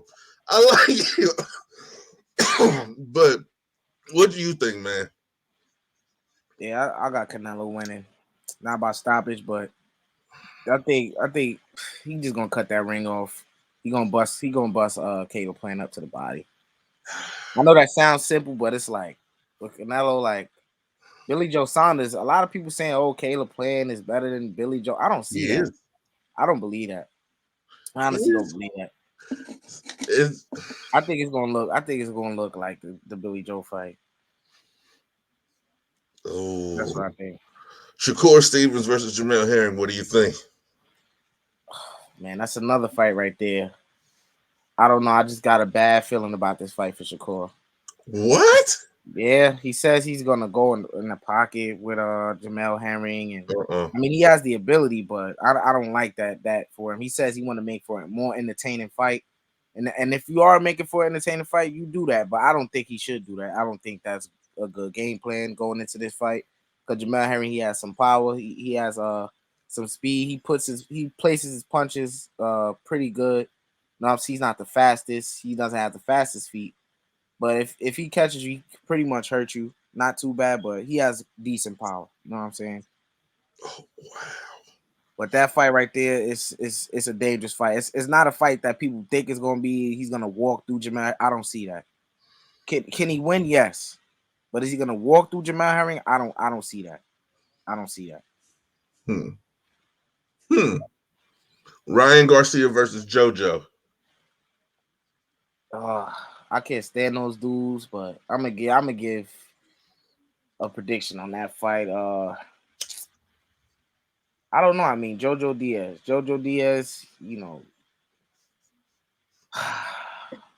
What can I say about Jojo Diaz? He doesn't do anything great. I mean, he does everything not that good. I mean, I don't know. Like, he does everything well enough to win. Well enough, yes. Well, that's perfect. Well enough to win. Jojo Diaz. I mean, he beat what's the dude name from Philly? Man, what's his name? Tevin Farmer. Tevin Farmer was a good slick boxer. You know, he beat him. His last fight, he beat Javier Fortuna. Not many people high on Javier Fortuna.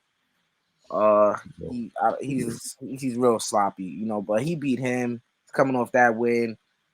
And with Ryan Garcia, he ended Luke Campbell's career. Luke Campbell was a decent fighter. Wasn't he Olympian? But he was over the hill. Right. That too. That fight right there, I don't know. Can Ryan knock him out? I mean, I haven't really seen Jojo Diaz hurt real bad like that. But I think Ryan could hit him with the left hook. You know, I think Ryan's going to look like he always looks, chin all in the air, trying to land a big shot to the head. He rarely goes to the body. You see when he went to the body the one time against Luke Campbell, he stopped him. You know what I'm saying? I think he just needs a lot more work. He's a talented fighter. If he works on a lot more like footwork, he already has the hand speed. If he had footwork, my gosh, what a better fighter he would be.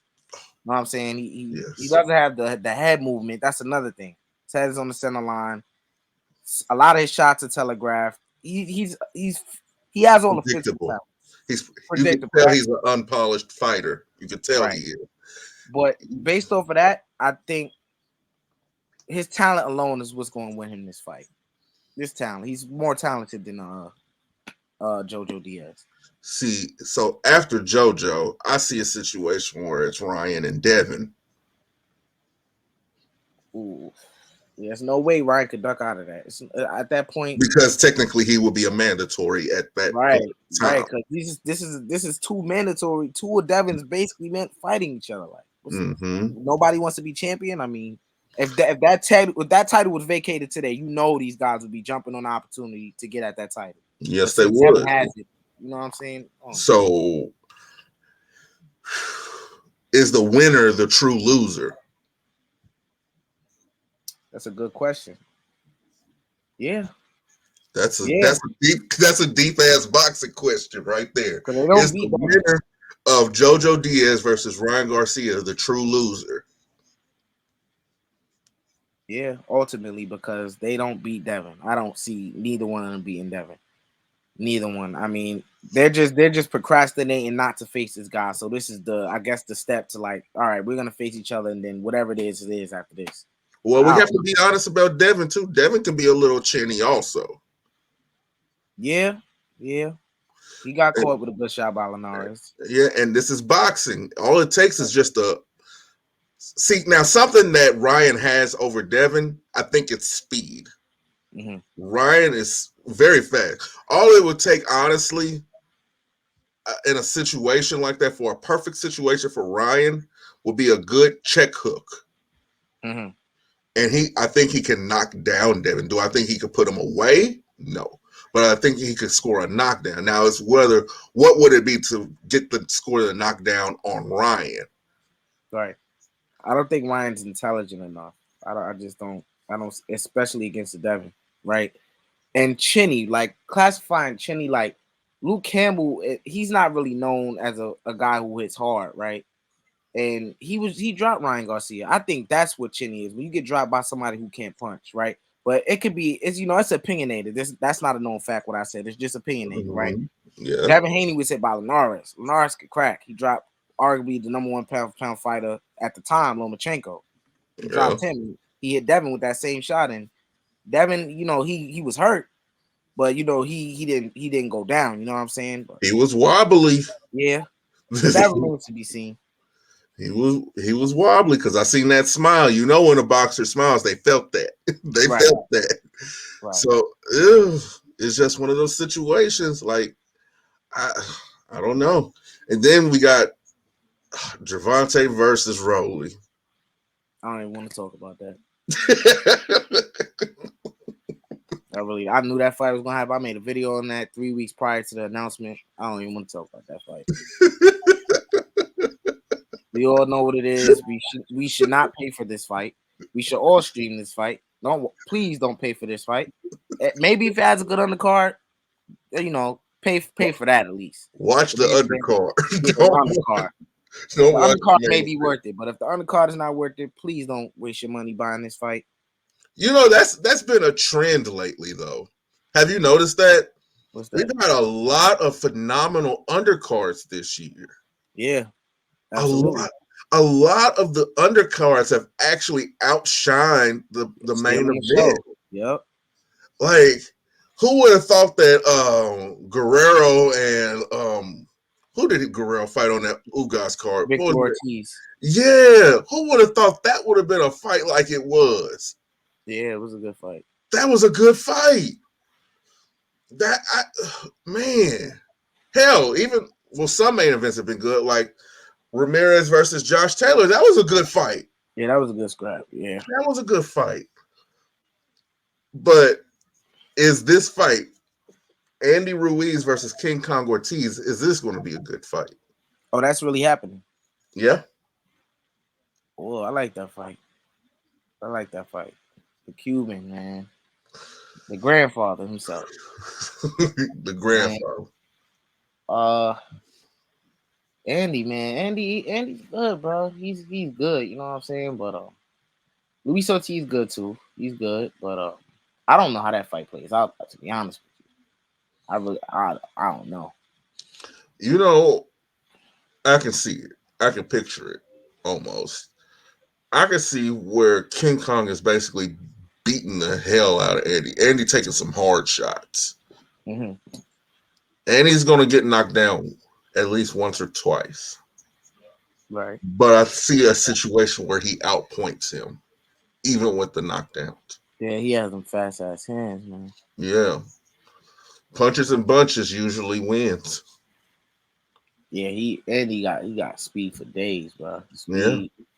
He got decent power too.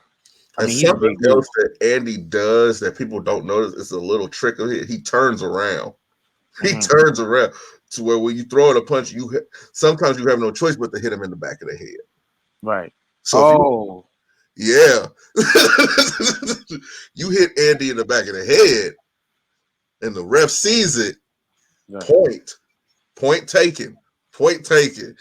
So he could win this fight by points and get the hell beat out of him. Yeah, like the Areola fight. He was Yeah. nice in that fight. Mm-hmm.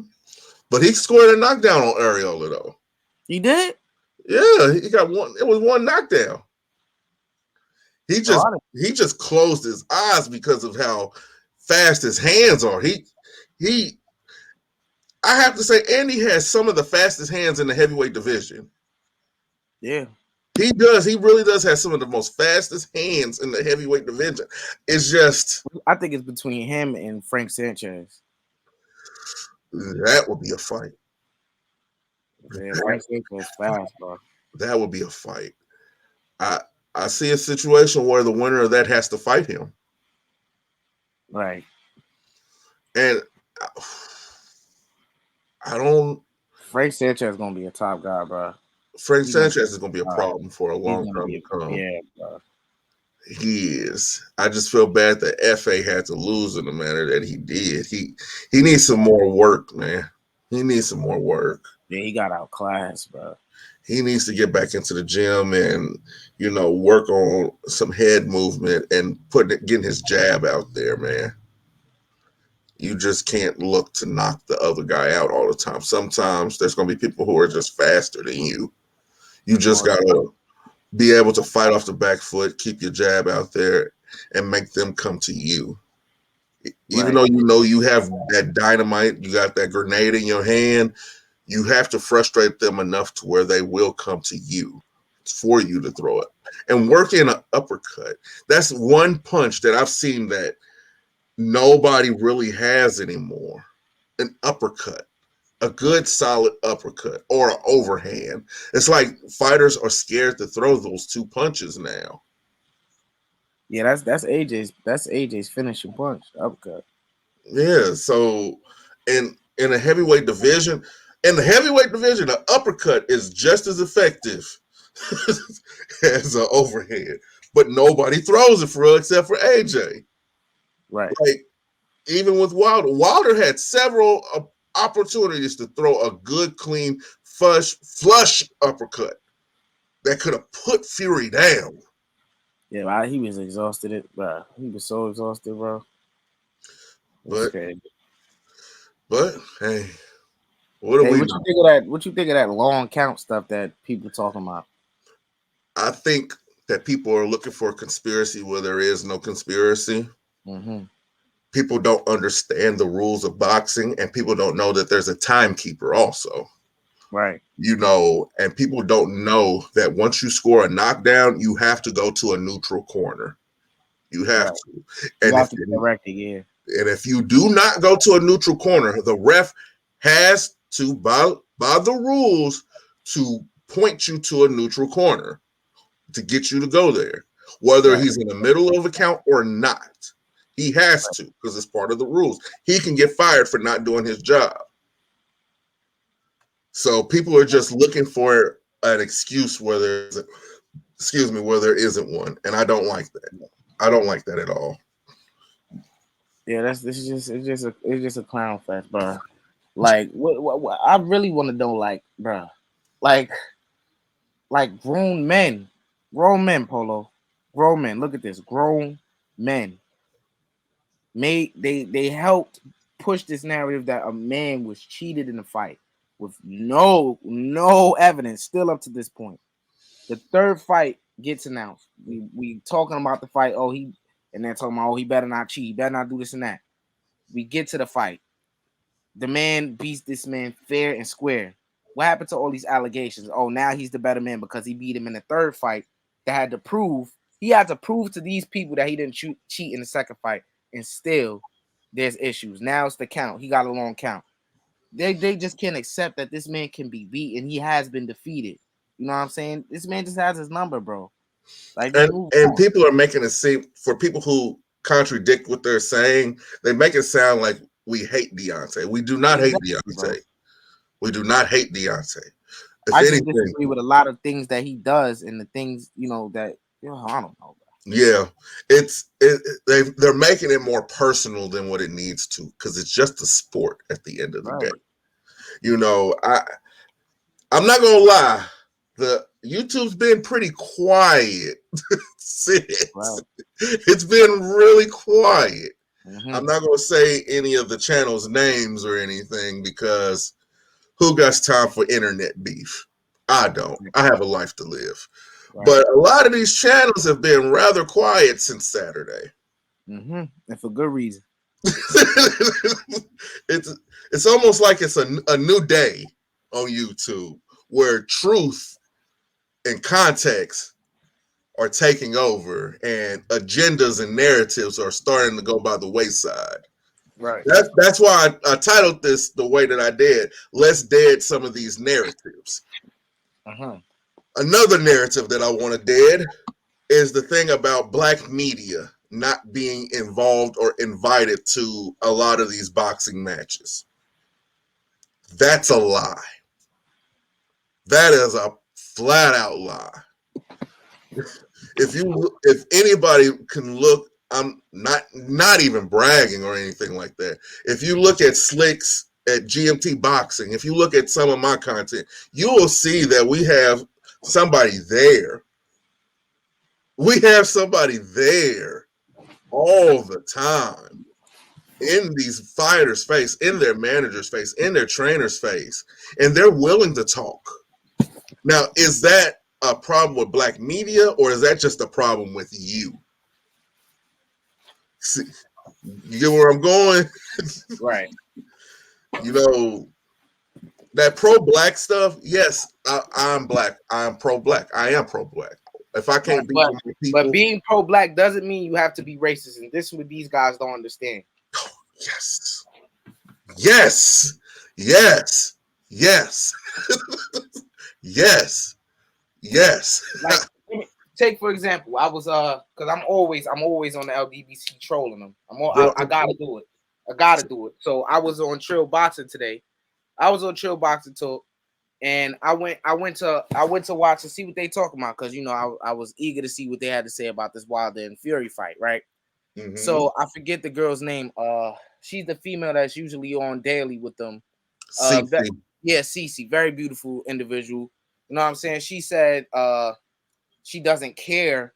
She's going to support her black people no matter what. She doesn't care. She's not going to support any white person, or if they could fight, she doesn't care. She's going to go with the black guy. Like, that's completely racist in my opinion.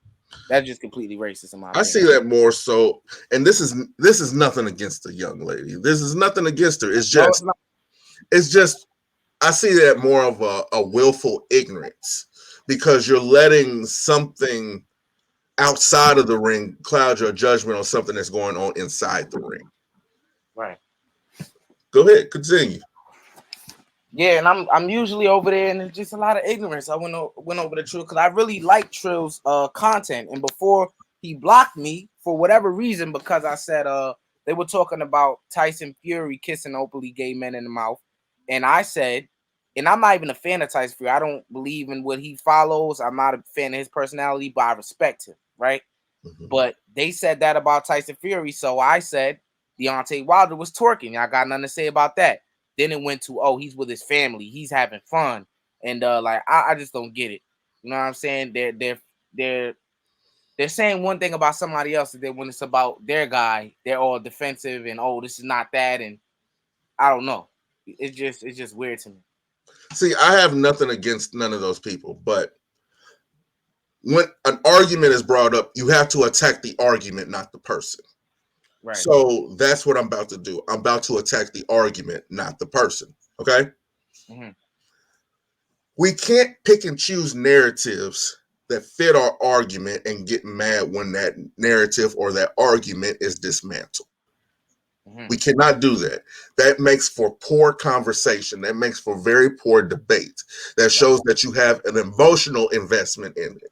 But in a conversation like this, which is non-subjective, because the truth is not subjective, we cannot, and I repeat, we cannot pick and choose what truth to follow because there is only one truth.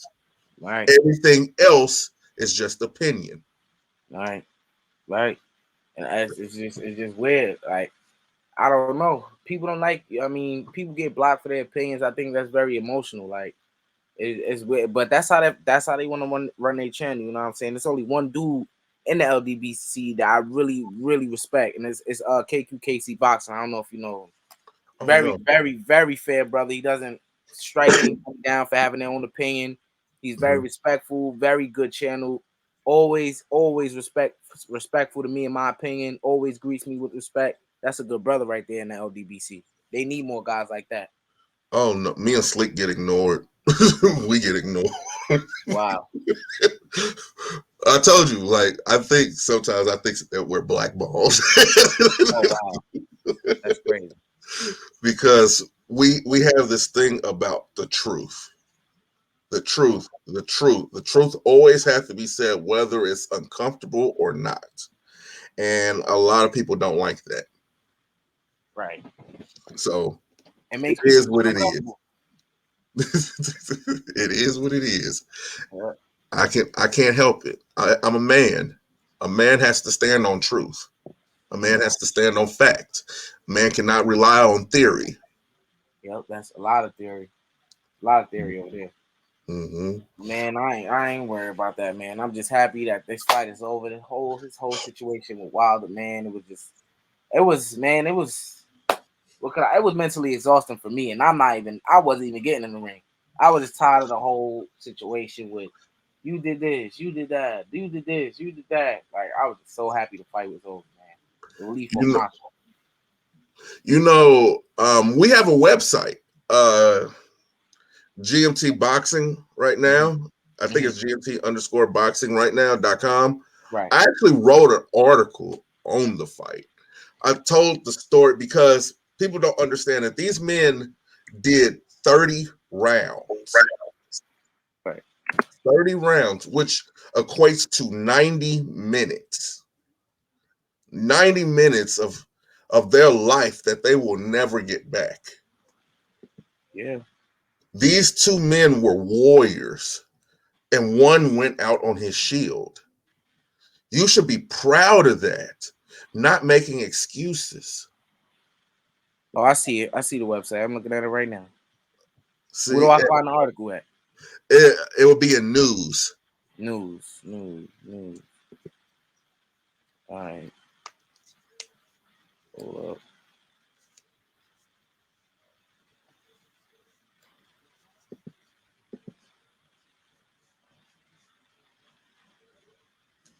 Oh, I see it. 30 rounds that changed us to Wilder. Oh, okay. Mm-hmm. Yeah, I'm gonna save that to my computer. I'm gonna read that.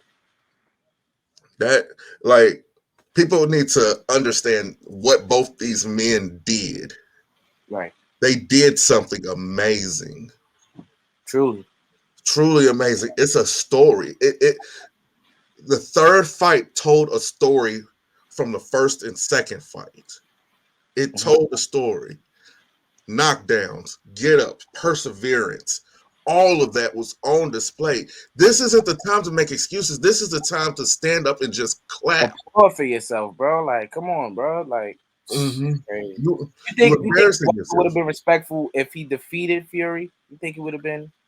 If he defeated Fury, you would have seen a red, black, and green parade. A bunch of black power parades. Right. For nothing. That just would have meant the better man won. And honestly, I would have loved to see Wilder win.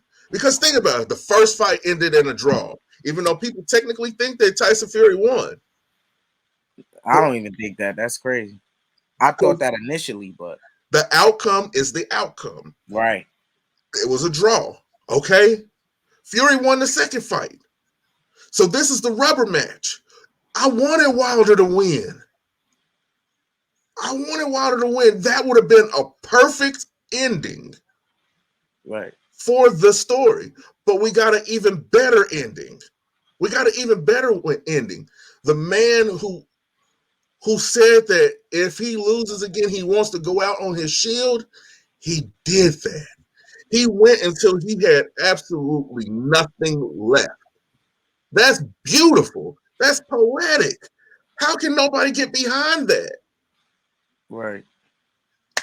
But hell, what do we know? I would have gave him his credit if he gave Fury the respect. You know what I'm saying? But I just don't. I just can't do it. I just can't. I would. You know what? What it would have made it even more better is after the fight, once Wilder came to, if he went and hugged Tyson Fury. Right. I think both them men would have broke down in the middle of the ring after that. I think they would have. That would have been perfect. That would have been absolutely perfect for the display that they put on. But you know why, Deontay? I think I know why he did. He didn't want to embrace Fury because he knows he's in denial that he knows. He said all these things about this man, and he got beat fair and square in his third fight.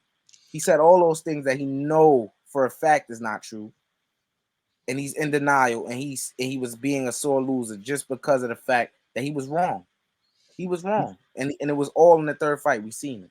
He said this third fight will prove that I was cheated. You know, I think it was a situation where the LDBC they wrote a check that he had to cash. Mm-hmm.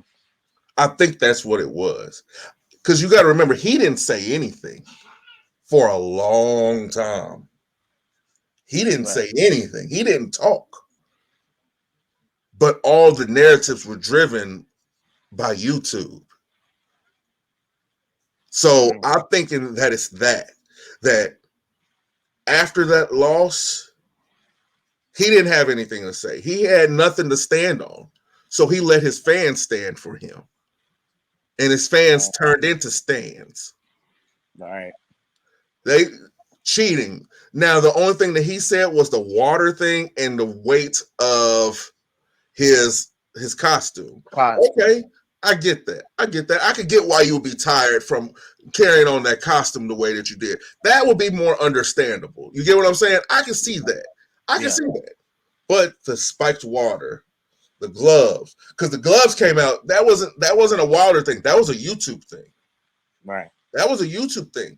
And I don't know how long you've been on YouTube, but there were several people hopping on that bandwagon, hopping on that train. But then anybody who went against the grain on that, they were Uncle Tom. All the different types of Coon, or Coon, and all this, not knowing the history of anything, not knowing that Uncle Tom is actually a hero. So you would want it to call somebody a Sambo, but niggas don't read. Let's just keep it a buck. Let's just keep it a buck. You know what I'm saying? So calling me an Uncle Tom, I'm like, okay, cool. And the way I think, I'm like, oh shit, I'm right. Okay, cool. But then at the same time throwing insults and all this, instead of looking at the facts, not seeing that the video was in reverse about with the glove coming off of his hand. That video was in reverse because when you watch the fight, he's pulling it down. Right. And he told the ref about it several times. He told his corner about it several times. Now, any man that's trying to cheat, why would you tell the person who has control over whether you win or lose that something's going on with your glove? Right. You get what I'm saying? That make it make sense, bro. These dudes, but that's the logic of people that we're dealing with. They don't like facts. They don't like truth. They don't like none of that because it makes them feel bad. And none of that stuff cares about your feelings. Mm-hmm. But hey, what do we know? What do we know? We don't know much. And I hope dude right though, man. He took some punishment, bro. Yes, he did. Yes, he did. And I felt bad for Fury because he had to answer all these questions about this, all these allegations about this stuff. So it was one of those things where it was like a black eye to his character. Mm-hmm. So I was expecting him to come in there and try to beat the hell out of him in this fight. Right. I was expecting it, and I was expecting a situation where Wilder was going to be like, hey, I got to prove that he was cheating. Not knowing that that's not the narrative that you want to prove. You want to prove that you are the best. Not that this man was cheating. Mm-hmm. You could tell that Fury was so offended. Like, it was so offended. He kept bringing it up. He kept, like, it's not like he was uncomfortable to talk about it. He would take his time to bring it up. Like, you mentioned this, you mentioned that. A person that is, I would say a person who was in denial of it, they would try to avoid it at all costs. That's a person who would be in denial or suspect. He was willing to have this conversation. He was asking why the questions like, can you prove this? Can you prove that? Even in the last press conference before the fight, he was like, what about JD's? He was asking questions. You feel what I'm saying? Because asking the right questions. The right questions, right. Because he knows, just like Wilder knows, that all that stuff is bull crap, bro. Mm-hmm. He knows it is. It's just he needed a leg to stand on. Mm-hmm. He just needed something to stand on after getting basically embarrassed. And even I don't even say that he got embarrassed. Look, okay. Andre Berto lost to Floyd Mayweather in rather embarrassing fashion. Oh, yeah. Is Andre Berto an embarrassment, or did he lose to a Hall of Famer? Lost to a Hall of Famer. Keith Thurman got basically outclassed by Manny Pacquiao. Did he get cheated or get anything like that, or did he lose to a Hall of Famer? He lost to a Hall of Famer. You see where I'm going with this? Right. Like, there's just some people that are so undeniable, no matter what you do, is not going to be enough. Yeah. You can beat everybody else, but once you get to that specific character in that story, they are undeniable. Yeah, some people. And that's what it was. The story of being undeniable. Can't do nothing with it. And he gave Fury credit without giving credit. I don't know how true the statement is that everybody released that. I think Lee Scott released it or said something about it. I don't know where it came from, but Wilder, he was like, he did his best, but his best wasn't enough. You know, I still feel like that's giving Fury credit, but still trying not to give him credit. It's just very petty, bro. Like, it's real childish, bro, to me. Yeah. Yeah. But I was schooled on something. Homeboy from the deep south. Deep South. He schooled me on something when it comes to things that have to deal with mixing relations between the races down between Georgia, Alabama, Arkansas, Louisiana, Mississippi, states like that. Yeah. You can't go home without people saying you let that white boy beat you like that. Ooh. You get what I'm saying? Yeah, that's tough. Like, I'm in Missouri. It's different. They'd be like, dang, homie, you just got beat. I'm pretty sure you could get him next time. But you got to remember, down there, they still hold certain things to heart that we don't. Right.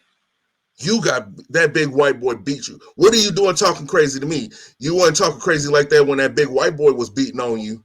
Oh, yeah, that's crazy. Yeah, that's crazy. You get what I'm saying? And I think that was in his head also.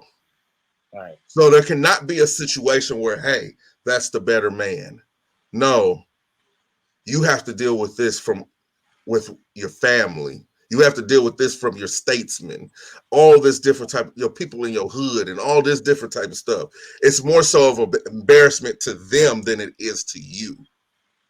Absolutely. Yeah, I get. Yeah, that's You see where I'm going with that? So it was like a damned if you do, damned if you don't situation for him. right. So that's why I said that I respect Fury and Wilder and give Wilder credit where it's due. He did show up.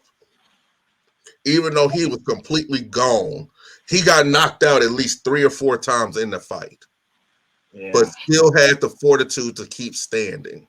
Yeah. Give him credit for that. Give him credit for that. If I'm the LDBC, I would be talking about that. He couldn't put him down until he ran completely on fumes. Talk about that. That's something to be proud of. Right. But hell. Hey, what's good with what's his name? Julian Williams. What's up with him, man? What's happening, bro? I think it's I don't know. He gives me a headache. Crazy, bro. He gives me a headache. I don't know what's going on with him. I don't know if it's mental or he's just physically slowing down. I don't know which situation it is. He probably, I don't know. I think it's kind of late in the game for a change for him. You know, you can change trainers all you want, but if you in your head, ain't too much any trainer can do for that. Yeah, man, he's a good fighter too. It's unfortunate. It's so sad to see how much he's fallen within the past 2 to 3 years. Yeah, falling, got back up, falling, then falling again. He's yet to get back up, man. We only get so many times to get up off the canvas before life just says that's it.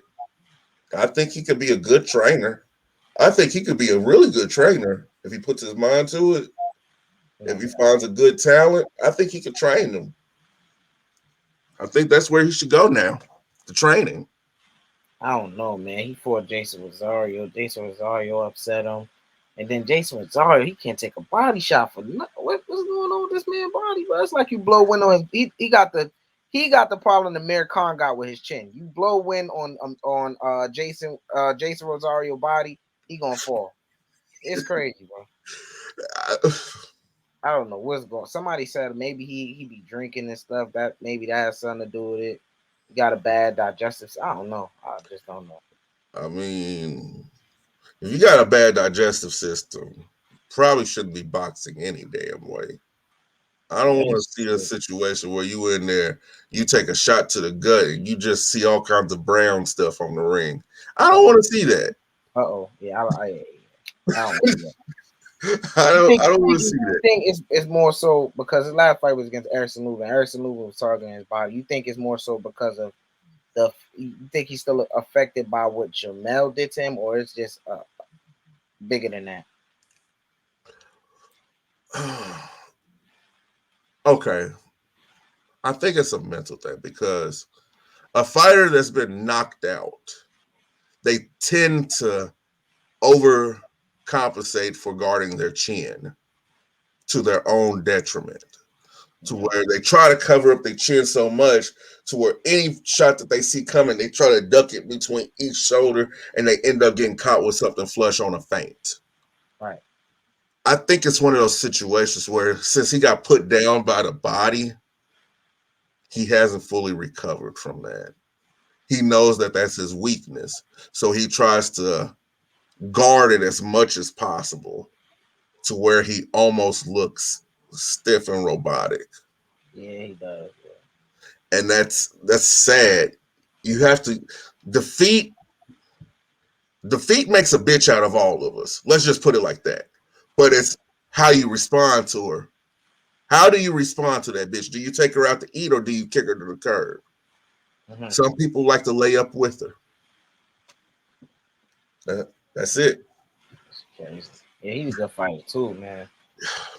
154, man. You know how many undisputed champions we can have right now in boxing, man. It's like every match could be an undisputed title match. Yeah, bro, we one match away basically in not almost in most of the divisions, a majority of them. Teofimo Lopez one fight away. Canelo, Caleb Plant. That fight is being made. What else? Help me out here. Help me out. Usyk and Tyson Fury, one fight away. I mean, come on, bro. Look how many undisputed champions you got. Spence and Crawford. That too. Yep. It's crazy. One fight away from being undisputed. It's just will these fights happen? Yeah, bro. And I don't think so. Because people have gotten too infatuated with the O to where they're scared to take a loss. They don't want to let that O go. See, because this is the way I think about it. Okay. Contract says rematch clause. I lose to the person who has the majority of the belts, right? Mm-hmm. Okay, so now they're undisputed. I get a rematch with the undisputed champion. So if I win, I'm undisputed champion. Right. So you get the logic is so simple that it doesn't make sense to them. Hey, sometimes you have to put that O on the line in order to be great. Uh-huh. But these are Floyd's kids. Yeah. Floyd's kids don't want to put that O on the line for anybody that's worth it. I like that terminology too, Floyd's kids. Like all of these are the kids who thought Floyd Mayweather was one of the greatest boxers ever. Right. But was Floyd ever majority belt holder? No.